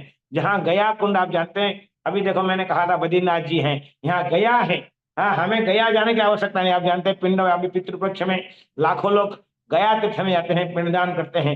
लेकिन भगवान की पितृपुरुष को पिंडदान के लिए, हाँ, नंद बाबा ब्रजवासियों ने कहा हम गया जाएंगे। भगवान ने क्या कहा, कहाँ जा रहे हो, कहाँ जा रहे हैं, कहीं जाने की आवश्यकता नहीं है, आप सब आइए, गया भी यहाँ पर है। उन्होंने काम वन में ले गए, बोले ये देखो गया तीर्थ है, यहाँ गया कुंड है। तो वहां पर उन्होंने पितृ श्राद्ध तर्पण किया। आज भी लाखों लोग वहां जाते हैं, गया तीर्थ में, गया कुंड में, है ना, वहां भी ये सब कार्य होता है। वहां से हम धीरे धीरे आगे बढ़ते हैं तो हम पहुंचते हैं विमल कुंड में। विमल कुंड की जाए, विमल कुंड अच्छी बड़ी पवित्र कुंड है। एक बड़े महान राजा थे, उनका नाम था विमल, राजा विमल देव, पाकिस्तान की, आज मॉडर्न राजा है पाकिस्तान, है ना। सिंध प्रदेश के राजा थे, सिंध प्रदेश के राजा थे। उनकी 60,000 कन्याएं थी, है ना। उनके कोई पुत्र नहीं था। लंबी बड़ी कथा, बड़ी लंबी है, मैं संक्षिप्त में बता रहा हूं। कोई कन्या नहीं थी और अनेक एक ऋषि थे। ऋषि ने उनका पुत्र की कथा कहा कि आपके पुत्र कैसा है। राजा बड़ा दुखी हो गए। उन्होंने कहा आप दुखी क्यों हो? बोले मैं, आप हमारे पुत्र के बारे में पूछ रहे, मेरा पुत्र नहीं है, आप मेरी 60,000 कन्या है। उन्होंने कहा चिंता मत करो, आपकी पुत्र तो नहीं है, लेकिन आपकी पुत्रियों को विवाह, हाँ, भगवान कृष्ण से कराएंगे। कृष्ण आपकी पुत्रियों के साथ विवाह करेंगे तो आपकी क्या होगा, जो जमाई होता है पुत्रवत होता है, तो आपकी जो कृष्ण भगवान आपके पुत्र बनेंगे, है कि नहीं। तो जो भी है, तो उनके साथ में 60,000 कन्याओं के साथ उन्होंने विवाह कराया। और भगवान जब वहां से उनके साथ रासलीला किया, विभिन्न प्रकार के सुंदर लीला किए, और भगवान जब उनको छोड़ के चले गए थे तो 60,000 कन्याओं ने की क्रंदन किए, विरह क्रंदन में उनकी आंखों की प्रेम की अश्रुओं से वो तालाब बन गया, इसलिए इसको कहते हैं विमल कुंड उसके नाम हो गया। तो वहां दर्शन करते हैं। वहां दर्शन करने के बाद आप जानो कि जो काम्य वन में बहुत महत्वपूर्ण है, वहां भी श्री गोविंद गोपीनाथ मदन मोहन 3 मंदिर है, तीनों मंदिर दर्शन करते हैं। 84 खंबा भवन, जहाँ युधिष्ठिर महाराज जी और पंच पांडव को लेकर वहां रहे थे। वहां पर धर्म कुंड है, जहाँ यक्ष प्रजापति का सॉरी ना नहीं, दक्ष यक्ष और जो धर्मराज की जो कथोपकथन है, जो वार्तालाप आप जानते हैं, महाभारत में 100 प्रश्न हैं। भगवान कृष्ण ना भगवान की महान भक्त युधिष्ठिर महाराज जी को 100 प्रश्न पूछा गया था। एक्चुअली उनके जो गुरु थे, वो गुरु जी ने सुबह सुबह यज्ञ, वनवास कर रहे थे, वनवास करते समय उन्होंने उनको कहा कि लकड़ी लेकर आओ। उनका ऐसा सिस्टम था, पहले यज्ञ करेंगे। ध्रुव ऋषि थे, ध्रुव ऋषि, धूम धूम धूम्य धूम्य ऋषि ना। तो ध्रुव ऋषि कहे, साथ में वनवास में आए थे, बोले यज्ञ करूंगा, बाद में भोजन करूंगा। तो यज्ञ करने के लिए बैठे, तो क्या हुआ, उनकी एक बगल में एक पेड़ था, पेड़ के ऊपर में एक लकड़ी रखे थे, अरणी लकड़ी। वो अरणी लकड़ी घसने से क्या होता है, लकड़ी से लकड़ी घिसने से आग निकलता है। वो आग से वो क्या करते हैं, यज्ञ करते हैं। और कुछ समय में एक हिरण आया और वहां अपनी सींग खुजा रहा था। वो लकड़ी जो था, छोटी सी लकड़ी, उसका सींग में फंस गया और जो हिरण है वो भाग गया। और उसको उन्होंने, गुरुजी ने कहा, मैं यज्ञ नहीं कर पाऊंगा तो भोजन नहीं करूंगा, वो लकड़ी आप लेके आओ, वो हिरण के पीछे पीछे जाओ। पांचों भाई, 1 2 3 4 5 भाई, भ्रमण को ढूंढते ढूंढते जंगल में प्रवेश किए। और जंगल में देखे कहीं वो हिरण नहीं मिला, और उनको प्यास लग गया। सुबह सुबह निकले थे, प्यास लग गया। प्यास लगा तो नकुशाद युधिष्ठिर महाराज ने कहा, मुझे बहुत बड़ी प्यास लगा, पांडव हे भीम हे अर्जुन, जल ले आओ। उन्होंने क्या करें, तो जल कहाँ था पता लगा नहीं, तो उन्होंने जंगल में प्रवेश कर गए। जंगल में पेड़ के ऊपर उठ के देखे थे, बहुत दूर से पुष्कर कहीं पंखियां उड़ रहे हैं। तो पंखियां जहां उड़ते हैं, उनको समझ गया कि वहां कोई ना कहीं तालाब है। तो वही काम्य वन वो स्थान था। वो काम्य वन में वो जाए, एक भैया गया, उन्होंने पानी पीने की पानी तो लेने के लिए गया, लेकिन बोला मैं पानी लूंगा, लेकिन मैं भी थोड़ा पानी पी लूं, है ना। पहले गया भीम। भीम जी को यक्ष ने कहा, हे भीम, पानी मत पियो, पहले मेरे प्रश्न का जवाब दो, नहीं तो तुम्हारी मृत्यु होगा। तो इस तरह के ऐसे ऐसे एक भाई उसका, वो सुना भीम तो इतना शक्तिशाली, उसने उसकी बातें कदर नहीं करी और पानी पिया, मूर्छित हो गए। फिर अर्जुन आया, अर्जुन को वही दशा हुआ। नकुल आया, वही दशा हुआ। सहदेव आया, वही दशा हुआ। कोई सुन नहीं रहे थे, सब पानी पी रहे थे डायरेक्ट। तो इसलिए अंत में क्या हुआ, अंत में युधिष्ठिर महाराज जी सबको ढूंढते ढूंढते वहीं आए। और आए तो उन्होंने कहा, हे युधिष्ठिर महाराज, आप जल स्पर्श मत कीजिए। जल स्पर्श करेंगे तो तुम्हारी चारों भाई का जो दशा हुआ है वही तुम्हारी होगा। आप जल स्पर्श मत कीजिए, आप मेरी पहले प्रश्न का उत्तर दीजिए, फिर जल पान कीजिए। उन्होंने जल प्रश्न का एक नहीं, 1000 प्रश्न, किम आश्चर्यम की किम पंथा क सुखी ही, ये जो सारी है ना प्रश्न होता है, सारी प्रश्न के उत्तर उन्होंने दिया। उत्तर देने के बाद में यक्ष बड़ी प्रसन्न हुआ। उन्होंने कहा, हे धर्मराज, आप बड़ी, मैं प्रसन्न हूं, आप बोलो, अभी मैं आपको एक कर सकता हूं, आपकी कोई भी एक भाई से आप मांग सकते हो, एक भाई को मैं जीवित कर सकता हूं। उन्होंने कहा, आप नकुल या सहदेव को, मेरा एक भाई को जीवित कर दीजिए। उन्होंने कहा, आप मूर्ख हो, आप आगे चल के महाभारत युद्ध होने वाला है, सबसे संपूर्ण ब्रह्मांड में सबसे बड़ी, है ना, धनुर्धर जो है अर्जुन है, आप अर्जुन को क्यों नहीं मांगते हैं। 10,000 हाथी का बल रहता है, भीम को आप क्यों नहीं चूज करते हैं। उन्होंने कहा, हे यक्ष महाराज जी, मैं आपसे प्रार्थना करता हूं, हम जो है 2 माता की, 5 भाई 2 माता के हैं। माद्री के 2 पुत्र हैं और कुंती के हम 3 पुत्र हैं। तो इसलिए हम चाहते हैं कि एक माता दुखी नहीं होना चाहिए, दोनों माताओं से एक एक पुत्र रहेंगे तो हम कोई दोष आरोप नहीं करेगा। ये जो युधिष्ठिर महाराज की जो भाव है ना, समदृष्टि भाव है, ये समझ के बड़ी प्रसन्न हो गए। उन्होंने कहा, आपके प्रश्न, आपकी व्यवहार से हम बड़ी प्रश्न है, आपकी नाम का नाम धर्मराज, आप असलियत में धर्म रक्षित करने वाले हैं, आप बड़ी प्रसन्न हैं, आपके 5 भाई मुक्त हो जाएंगे। 5 भाई को मुक्त किया और वहीं स्वयं दक्ष थे, वो स्वयं यमराज भी थे, जो यमराज रहते हैं, ये भी यमराज है, वो भी यमराज है। हाँ, विदुर भी यमराज के अवतार थे। तो हम देखते हैं, तो इस तरह की बड़ी सुंदर लीला हुई। वहां श्री गोविंद गोपीनाथ मदन मोहन मंदिर है। ये प्रश्न आता है वहां कैसे आ गया। वहां श्री गोविंद गोपीनाथ मंदिर आए, लेकिन वो तो सब चले गए बाद में, वृंदा देवी रह गए। जिस दिन आखिर में एक्चुअली क्या हुआ, वृंदावन से श्री गोविंद गोपीनाथ मदन मोहन राधा कुंड गए, इसीलिए वहां तीनों दर्शन होता है। राधा कुंड से फिर काम्य वन में गए थे, और काम्य वन में तीनों को तो चले गए, लेकिन वृंदा देवी मूल मूर्ति वहां आज तक भी है। तो सभी विग्रह जब बैलगाड़ी में लोडिंग कर रहे थे, तो वृंदा देवी को उठा रहे थे, वृंदा देवी को हिला नहीं पाए, रस्सी पकड़े और हाथी लगा के उठाने का प्रयास किए, फिर भी उठा नहीं पाए। तो रात को सपना आया, हे राजा, आप सबको ले जाओ, लेकिन मैं वृंदा देवी हूं, मेरी वृंदावन मेरी घर है, मैं यहां से आप जा नहीं सकती हूँ। तो आज भी मूल मूर्ति जो वृंदा देवी, जो वज्रनाभ ने स्थापना किए थे, जो रूप गोस्वामी ने गोविंद देव की कोटियाड़ में उनको प्राप्त किए थे, आज भी वृंदा देवी की मंदिर है। हमें सब उनके दर्शन प्रणाम करते हैं। वृंदाय प्रियाय केशव शिष्य विष्णु भक्ति प्रति देवी सत्यवती नमो नमः। श्री वृंदा देवी की जय हो। दर्शन करते हैं हम, यशोदा कुंड दर्शन करते हैं। दर्शन कुंड में हम वहां से आते हैं लंका। आप जानते हैं भगवान कृष्ण कभी कभी ग्वालों वालों को, गोपियों को कहते हैं मैं विष्णु हूं, मैं राम हूं, मैं बराह हूं, मैं वामन हूं, इस तरह के उन जोखी करते थे। एक बार उन्हें कहने लगे मैं राम हूं, आप समझते हो, मैं साधारण बालक नहीं हूं, मैं राम पूर्व युग में था। तो गोपियों ने कह दिया कहाँ तुम राम है, फालतू बात कर रहे हो, ऐसे हो ही नहीं सकता, आप राम हो, क्या प्रमाण है, माखन चोरी करते हो, माखन खाने के लिए आप आगे पीछे नाचते रहते हो। हाँ, कभी कभी ग्वाले वाले आपको पिटाई कर देते हैं, आप कुछ नहीं कर पाते हो, और आप अपने को राम कहते हो, शर्म आना चाहिए, क्या प्रमाण है। उन्होंने कहा क्या प्रमाण चाहते हैं, बोले पूरा उन्होंने वहां लंका की कथा कर दिया। लंका वहां है, अशोक वाटिका है, वहां बोले राम के समय में हनुमान जी ने बड़े पत्थर लेकर आए, राम लिखे पानी में फेंक दिए, ये सब लीला हुआ है, लिख करके दिखाओ। ये सारी लीला वहां कर दिए, पूरी अयोध्या की लीला वहीं पर हो गया। आज भी वहां अशोक वाटिका है, लंका है, रामेश्वर है, ये पत्थर पड़ा हुआ है, सब सुंदर लीला स्थली है काम्य वन में। उस समय दर्शन करते हैं, पहाड़ हम दर्शन करेंगे, फिसलिन पहाड़, ये आनंद अवश्य हम सबको लेना चाहिए। फिसलिन स्लाइडिंग स्टोन, भगवान कृष्ण अपने ग्वाल वालों को लेकर चट्टान पत्थर की ढाल, चट्टान पत्थर में घुसरगुंडी कहते हैं जिसको आप कहते हैं, स्लाइडिंग करते हैं, वो हम दर्शन करते हैं। फिर भोजन थाली, जहाँ भगवान गाय बछड़े को छोड़ के बच्चों के साथ में भोजन थाली में भोजन करते थे, वो भोजन स्थली में भोजन करके हम आनंद लेके हम वापस वहां से काम्य वन को प्रणाम करते हुए हम आगे बढ़ते हैं। तो हम आते हैं कदम खंडी।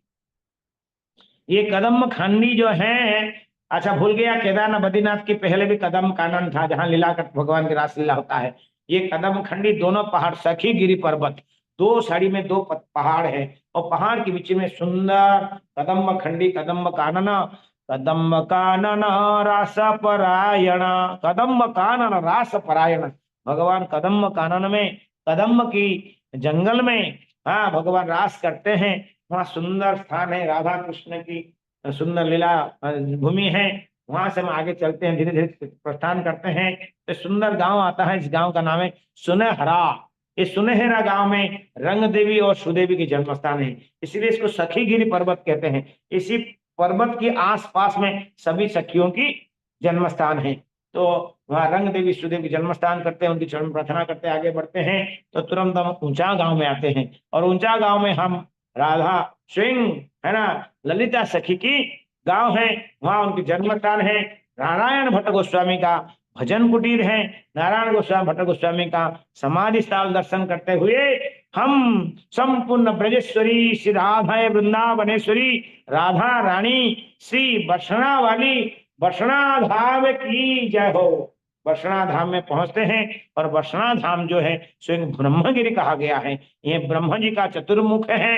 यहाँ 4 पीक है, दानगढ़, भानगढ़, मानगढ़ और विलासगढ़, ये 4 गढ़ है। ब्रह्मा जी का 4 पर्वत है। ब्रह्मा जी ने घोर तपस्या करी, उन्होंने कहा है प्रभु आपकी लीला, हम ब्रह्मलोक में रहते हैं और आप ये भूमंडल में लीला करते हो, हमें कभी आपके दर्शन नहीं होता है।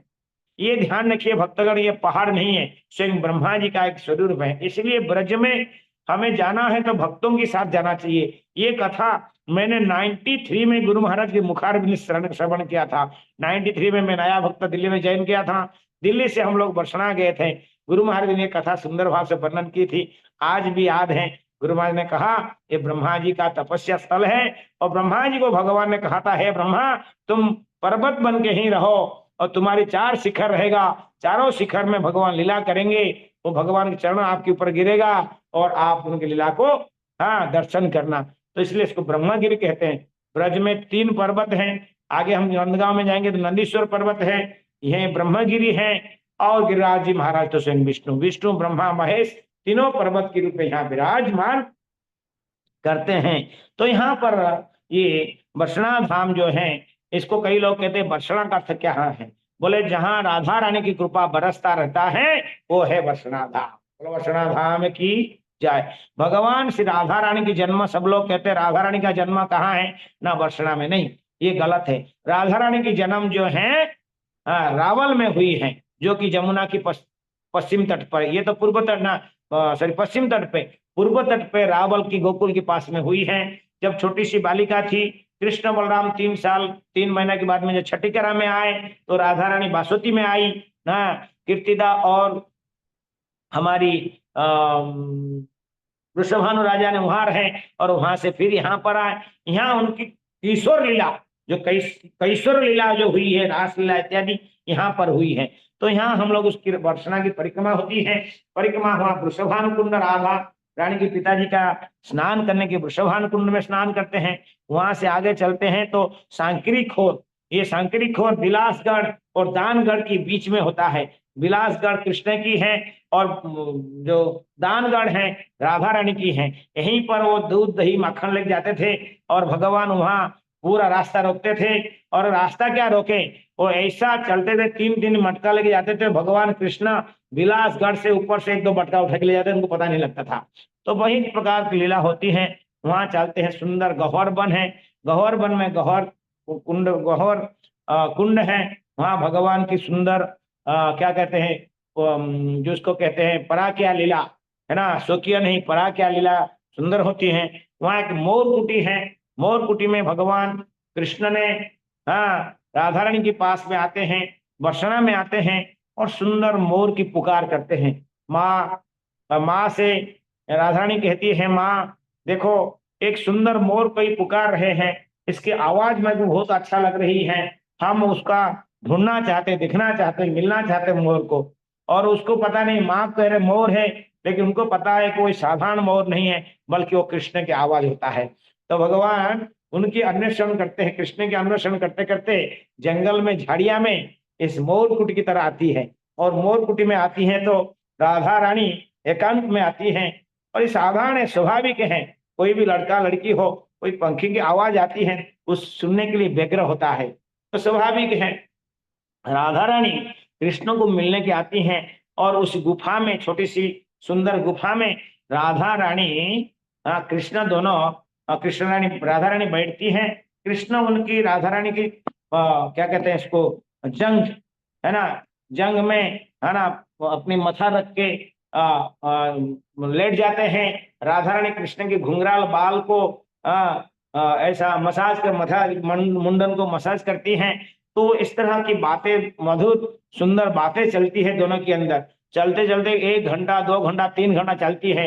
और माँ कीर्तिदा बड़ी विचलित हो जाता है कि मेरा बेटी कहाँ इतना समय मोर देखने के लिए गई, अब तक आई क्यों नहीं, आई क्यों नहीं। वो प्रवेश करने आती है, हे राधे हे राधे हे राधे, कहाँ हो कहाँ हो करती हैं। वो इग्नोर करते हैं, लेकिन जब गुफा की नजदीक आ जाते हैं, वो समझ गए कि अभी यहाँ मेरी माँ की आवाज नजदीक आ गया, तो तुरंत गुफा के पास आती हैं। तो भगवान कृष्ण क्या करते हैं, तो एक तुरंत एक स्वयं श्याम सुंदर, वो तो अद्भुत कर्मा है, वो तुरंत एक मोर पलट जाते हैं। तो मोर जो है भगवान की राधा रानी की जंग के ऊपर लेटा हुआ रहता है। मैया मैया मैं यही हूँ, अरे तुम बहुत समय हो गया, लंच भी टाइम हो चुका है, तुम घर नहीं आए, बड़ा चिंतित हूँ, मैं क्या करूं। इतना सुंदर मोर देखो, इतना सुंदर मोर मेरी गोद में बैठी है, मैं इसको छोड़ के कैसे जाऊं। मैं ऐसे वो सवाल कर रही थी, मोर को अपनी गोद में बैठी थी। एक्चुअली मोर नहीं थे, वो स्वयं कृष्ण थे जो मोर की स्वरूप ले गए थे। तो इस तरह मोहरी कुटी में ये काम हुई है। और एक यहाँ हो गया आपकी मानगढ़, जहाँ राधा रानी अनेक प्रकार के मान करती है। मानिनी, राधा को मानिनी कहा गया है। हर छोटे छोटे बातें में वो क्रोध करती है। ये जो क्रोध है, हमारी क्रोध जो होता है ईर्ष्या की क्रोध होता है। क्रोध कब होता है? जब हम किससे द्वेष करते हैं तो हमारी चिड़चिड़ करता है, क्रोध करते हैं। लेकिन मान और क्रोध में अंतर यह है, हृदय के अंदर प्रेम भरा हुआ है, ऊपर में क्रोध होता है, इसको कहते हैं मान। जैसे कि हमारी संसार में हम देखते हैं, एक पत्नी पति को तो प्रेम करता है, लेकिन कभी कभी कुछ बोल देता है, फिर क्षमा मांगती है। तो इस तरह भगवान की जो लीला होती है, इस तरह की मान लीला करते हैं। मानगढ़ में, दानगढ़ में जहाँ दान राधा रानी से कृष्ण लेते हैं, बिलासगढ़ में जहाँ ग्वाला वालों को लेके बिलास करते, बिलासगढ़ है।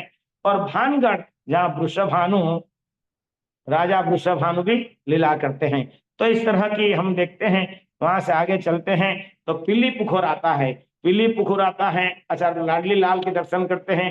बर्षणा के भानगढ़ में लाडली लाल के दर्शन करते हुए नीचे उतरते हैं तो पीली पुखुर आता है। ये पीली पुखुर, एक मिनट प्रभु, ये लगता है मेरी बैटरी डाउन हो गया, मैं थोड़ी इसको चार्जिंग में लगाता हूँ। जी प्रभु। Sorry sorry sorry sorry. तो पीली पुखुर आज भी आप जानते हैं, वो जल जो है थोड़ी पीली हो जाता है। ये बंगाली शब्द है। ये जो ब्रज की अन्वेषण जो किए हैं, वो हमारी सभी बंगाली माँ महाप्रभु की जो रसिया भक्त हैं, है ना, ये सब बंगाली भक्त होने, बंगाल के होने के कारण थोड़ी सी कहीं शब्द आता है पीली। पीली पुखुर आप जानते हैं, भगवान की महान भक्त जो दुर्वासा जी हैं, दुर्वासा ने राधा रानी को एक वरदान दिए थे। वो वर क्या था कि इनके हाथ की बना हुआ भोजन जो करेगा वो कभी मृत्यु नहीं होगा और बुढ़ापा भी नहीं होगा। तो ये बातें फैल गया कहाँ? नंद बाबा घर आंगन तक पहुंच गया। जसोदा माता ने कहा, अरे, उन्होंने कीर्तिदा से कहा, है कीर्तिदा, मेरी तो प्रिया, तुम मेरे प्रिय हो, मेरी बेटा, तुम क्या चाहते कि मेरा बेटा बूढ़ा हो जाए? इतना बूढ़े उम्र में हमको पिता बेटा मिला, मैं नहीं चाहता हूँ मेरा बेटा जो है बूढ़ा वृद्ध हो या हर समय जवान रहे मेरा बेटा। तो मैं सुना कि वृषभान आपको जो है कि वर प्राप्त हुआ है, आपका बेटी को वर प्राप्त हुआ है कि उसके हाथ की बना हुआ कोई भोजन करें तो वो कभी भी, है ना, वार्धक्य को प्राप्त नहीं करेगा, सर्वदा वो जवान रहेगा, है ना। तो इसीलिए वो रिक्वेस्ट की कि तुम्हारी जो बेटी है राधा रानी है, हमारे घर में प्रत्येक दिन आए और कुकिंग करे। तो इसीलिए हर रोज जाती थी और कुकिंग करती थी। और कुकिंग करते करते प्रत्येक दिन भगवान भोजन करते थे, राधा रानी आती थी, भोजन करती थी। लेकिन माता यशोदा के मन में आवेश आ गया, अरे ये लड़की इतनी सुंदर कुकिंग करती है, इतनी देखने में सुंदर है, बोलने में सुंदर है, ये तो राजा की बेटी है और मेरा तो बेटा राजकुमार है, इनकी विवाह कर तो कैसे होगा? ये मन में उसकी आवेश आ गई। ऐसे करते करते बोल नहीं पाती थी कुछ, ऐसे सोचती थी और बोल नहीं पाती थी। एक दिन उनमें रहा नहीं गया तो माता किचन में कुकिंग कर रही थी। तो जसोदा माता किचन में गई और उन्होंने क्या किया, हल्दी में तेल लगाया, घी डाला, पानी डाला और उसको ऐसे हाथ में लिया और राधा रानी के हाथ में और पैर में हल्दी लगा दी। आप जानते हैं विवाह के पहले क्या कहते हैं, आज भी परंपरा आ रही है, हल्दी लगाते हैं। हल्दी लगा दी और राधा रानी तो हृदय से भगवान से प्रेम करती है और क्या कहेगी, कुछ कही नहीं, नहीं नहीं माँ, मैया मैया क्या कर रहे हो, क्या कर रहे हो, क्या कर रहे हो, ऐसे कही। लेकिन हृदय से अंदर से बड़ा खिल खिल के हंस रही थी, आनंद ले रही थी। उन्होंने कुछ भी नहीं कहा, हल्दी लगा हुआ था, हल्दी देख रही है, हल्दी को देख रही है और छन छन छन छन चल के जा रही है और वो आनंद में जा रही है। लेकिन जब वो बर्षणा में पहुंची, जस्ट बर्षणा के आउटस्कर्ट में पहुंची, वो विचार में पड़ गई, अभी बर्षणा के लोग क्या बोलेंगे, मेरी माँ क्या बोलेगी, मेरी बाबा क्या बोलेंगे, ये चिंता मग्न हो गई। और वहां छोटी सी तालाब थी, उस तालाब में राधा रानी ने अपनी पीली हुई हाथ और पैर को वहां धो दिया, पैर को धो लिया। तो इसीलिए वो पुकुर वो पुष्करणी, ये तालाब का नाम क्या हो गया, पीली पुकुर येलो पुष्करणी, हलद रंग का हो गया था। तो पीली पुष्करण है। वहां से हम लोग धीरे धीरे थोड़े से आगे चलते हैं तो हम देखते हैं बड़ी सुंदर है ना, पुष्करणी है, हाँ, जिसको कहते हैं प्रेम सरोवर। अति महत्वपूर्ण सरोवरों से एक सरोवर है जहाँ प्रेम वैचित्र लीला, है ना, रूप गोस्वामी, सनातन गोस्वामी, ग्रंथ गोस्वामी लिखे हैं प्रेम वैचित्र लीला। ये प्रेम वैचित्र ऐसे होता है, वहाँ एक सुंदर स्थान है, हाँ, बसना की धाम की बेस निकटस्थ सुंदर कुंज के अंदर राधा और कृष्ण दोनों बैठे हुए हैं, दोनों बैठे हुए हैं, बड़ी सुंदर लीला कर रहे हैं। भगवान राधा रानी की बगल में बैठे हैं और अपने सिर जो है राधा रानी कंधे में देकर कर रहे हैं। राधा रानी भगवान मुखमंडल को सवा रही है। इस तरह सुंदर आदान प्रदान, सुंदर कथोपकथन चल रहा है। उस समय में राधा रानी के मुखमंडल में एक भ्रमर आता है और भ्रमर आके मंडला रहता है। और जानते हैं भ्रमर इतना सुंदर सुगंध निकाल रहा है भगवान के शरीर से राधा रानी की, और इतना सुंदर है। और भ्रमर मंडला रहा था तो मधुमंगल ने कहा, अरे भ्रमर जो है हमारी प्रिया प्रियतम को डिस्टर्ब कर रहा है, उसने इसको भगा भगा दिया। तो उसने आया और कहा, हे कृष्णा, हे राधा रानी, आप चिंता ना करो, आप आराम से बैठो, मैंने ये भ्रमर को, ये मधु को भगा दिया। हाँ, मधुसूदन को भगा दिया। वो भ्रमर नहीं कहा, उन्होंने क्या कहा, मधु, है ना, मधुमक्खी भ्रमर को जैसे कहते हैं इसको ना, तो कहा कि मैं मधुसूदन को भगा दिया। हाँ, राधा रानी चौंक गई, चौंक गई। ये प्रेम वैचित्र लीला है। जबकि श्याम सुंदर उनकी, हाँ, बगल में बैठे थे, उनको पकड़ के बैठे थे, लेकिन राधा रानी डीपली अंदर बिरह लीला में चल गई। ये आइदर या श्याम सुंदर मेरे साथ के साथ छोड़ के चले गए, या उन्होंने सोचा कहीं भविष्य में तो नहीं है कि मेरे श्याम सुंदर, मेरे प्रियतम, मेरे प्राण बल्लभा मुझे छोड़ के नहीं चले जाएंगे। ये मन में सोचते सोचते और रोना शुरू कर दी। श्याम सुंदर को समझा रहे थे, लेकिन वो प्रेम वैचित्र लीला में उतनी डीपली प्रवेश कर गई थी, चिंतन में प्रवेश कर गई थी, उनका रोना बंद नहीं हो रहा था। वो रो रहे थे, आंखों की प्रवेश धारा बह रही थी, और उनकी रोना उनको समझना समझ नहीं पा रहा था। भगवान भी इनकी रोना देख के रोक नहीं पाए। अंत में वो भी रोना शुरू कर दिए। रोते रोते रोते अंत में दोनों की प्रेम अश्रुओं की, प्रेम अश्रु, एक दूसरे को प्रेम करने का विरह की अश्रु से वो तालाब या कुंड भर गया, वहां पानी भर गया, वहां एकत्र हो गया। उसको हम आज कहते हैं प्रेम सरोवर। प्रेम सरोवर में अति भगवान की प्रेम अश्रुओं की धारा है। प्रेम सरोवर दर्शन करते हुए हम आगे चलते हैं संकेत वन, जहाँ राधा कनाथ वर्षना नंदगांव के बीच 8 किलोमीटर के बीच में 4 किलोमीटर में संकेत बिहारी, संकेत देवी का मंदिर हम दर्शन करते हैं। वहाँ गोपाल भट्ट गोस्वामी किस दिन रहे, उनके भजन कुटीर है। संकेत मतलब इशारा, इशारा करना, है ना, इशारा करते हैं, इसलिए संकेत वन कहते हैं। और वहीं से हम आगे धीरे धीरे चलते हैं तो हम लोग सुंदर भाव से भी नंदगांव में पहुंचते। बोले नंदगांव की, श्री कृष्ण बलराम की, श्री नंद बाबा यशोदा मैया की, धन सुख मन सुख की, राधा रानी की जय हो। तो 9 बज चुका है। आज हम लोग गोवर्धन से, वृंदावन से काम्यवन होते हुए बद्रीनाथ केदारनाथ हुए, काम्यवन में सब दर्शन करते हुए बसना से राधा रानी की कृपा लालसा भिक्षा करते हुए, प्रणाम धन्य करते हुए हम नंदगांव तक पहुंचे हैं। काल यहाँ काल हम लोग फिर ऐसे नंदगांव से आगे तक चलेंगे। काल भलाई थोड़ी सी विलम्ब होगा, लेकिन काल पूरा जरूर अवश्य हम पूरा परिक्रमा करेंगे। धन्यवाद बहुत बहुत। परम सुंदर प्रभु और अन्य भक्तगण जो आप लोगों ने हमें सेवा की मौका दिए। मैं क्षमा चाहता हूँ, काल हम आपके साथ नहीं रह पाए। कल हम ट्रैवलिंग कर रहे थे और आज हम राधा रानी की धाम से वृंदावन में पहुंच चुके हैं। यहीं से आप सबको मेरी प्रणाम और आशीर्वाद दर्शन करता हूँ कि आप आशीर्वाद करिए, प्रार्थना करिए ताकि आप सबकी सेवा, गुरु महाराज की सेवा, राधा रानी की सेवा, वैष्णव की सेवा हम कर सकें। हमारा जीवन धन्य सार्थक होगा। हरे कृष्ण। बोलो जय जय श्री राधे।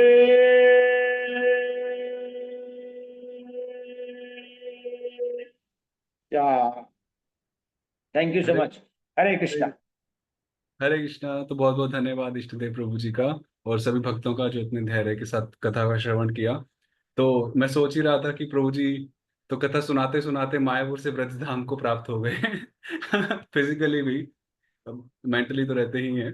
और हम सबको भी करा रहे हैं, गौशाला के ऑफिस में बैठ के प्रभु जी कथा कर रहे हैं तो हमारा जो भक्ति वेदांत स्वामी गौशाला जो है, तो प्रभु जी वहीं पर बैठकर तो प्रभुपाद जी की गौशाला से प्रभु जी ब्रज मंडल की कथा सुना रहे हैं। से बड़ी क्या बात होगी। तो बहुत बहुत धन्यवाद। अभी हमारे शायद से कुछ प्रश्न है, तारक गोविंद प्रभु जी। यस प्रभु जी, क्या प्रश्न आपके बताइए। हरे कृष्णा प्रभु जी, दंडवत प्रणाम। प्रभु जी, मेरा प्रश्न था, जो आपने यम और युधिष्ठिर के बारे में जो बताया था, वो सरोवर का नाम क्या था और लोकेशन क्या थी उसकी? किसका? जो युधिष्ठिर जी और यम के हाँ हाँ, उनके बारे में जो संवाद बताया था, ये तो ये वो सरोवर काम्य का वन नाम में, और ये कहाँ पे? काम्य वन में धर्म कुंड है। ये काम्य वन काम्या में, वन। हाँ, विमल कुंड की निकटस्थ एक कुंड है, उसको धर्म कुंड कहते हैं। ये धर्म कुंड के तट पे, एक तट पे यक्ष बैठा था और एक तट पे युधिष्ठिर महाराज बैठे थे। इसको यक्ष कुंड भी कहते हैं, धर्म कुंड में कहते हैं। आज भी जाएंगे तो मिलेगा नहीं, वो थोड़ी सी चारों तरफ खेती हो गया है। विमल कुंड की जस्ट निकटस्थ है, जहां पर ये कथा, उनकी वार्तालाप जो महाभारत में कथा आती है ना, यहीं पर वार्तालाप। इसमें कहा ना, ब्रज में सब कुछ है। एक बार जो ब्रज दर्शन कर लेगा ना, कहीं जाने की आवश्यकता नहीं है। प्लीज आप सब लोग पधारे, यही हरे मेरी प्रार्थना है। थैंक यू तारा गोविंद प्रभु। हरे कृष्ण। और किसी भक्त की कोई जिज्ञासा, तो आप चैट बॉक्स में भी लिख सकते हैं या फिर हैंड रेज कर सकते हैं। और कल अंतिम दिवस रहेगा इस ब्रजमंडल दर्शन सत्र का। तो प्रभु जी के द्वारा कल ब्रजमंडल परिक्रमा जो हम ऑनलाइन कर रहे हैं, उसका उसकी पूर्ण आहुति रहेगी। तो आप सब कृपया समय से जुड़ें और अधिक से अधिक भक्त जानकार उनको भी जोड़ें, ताकि वो भी फायदा उठाएं, इसका लाभ उठाएं। और इन शब्दों के साथ हम यहीं विराम देते हैं। प्रभु जी भी थक गए होंगे, ट्रैवलिंग करके आए हैं। सॉरी प्रभु, मैं क्षमा मांगता हूँ कि ये जो कथा है, एक एक स्थान की एक एक घंटा हम कथा हो सकता है, लेकिन क्या है, हम बड़ी संक्षेप में 3 दिन के अंदर में, जो 30 दिन में कथा होती है, हम 3 दिन के अंदर कर रहे हैं। आप सोच लो क्या होगा। है ना। यहाँ ब्रजमंडल का क्रैश कोर्स चल रहा है, 30 दिन का 3 दिन में। वो भी ओके। ठीक। तो जो भी है, कुछ नहीं से कुछ तो बेटर ही है। Better than nothing is something is better than nothing, जैसे इंग्लिश में कहते हैं। तो यहीं पर विराम लेते हैं। प्रभु जी का महामंत्र बोल के धन्यवाद। हरे कृष्णा कृष्णा कृष्णा हरे हरे, हरे हरे राम। राम हरे राम, राम राम हरे हरे। जय श्री राधे, जय श्री वृंदावन धाम, जय श्री, जय श्री। जय हो। थैंक यू, थैंक यू, बात थैंक यू, की थैंक यू। बहुत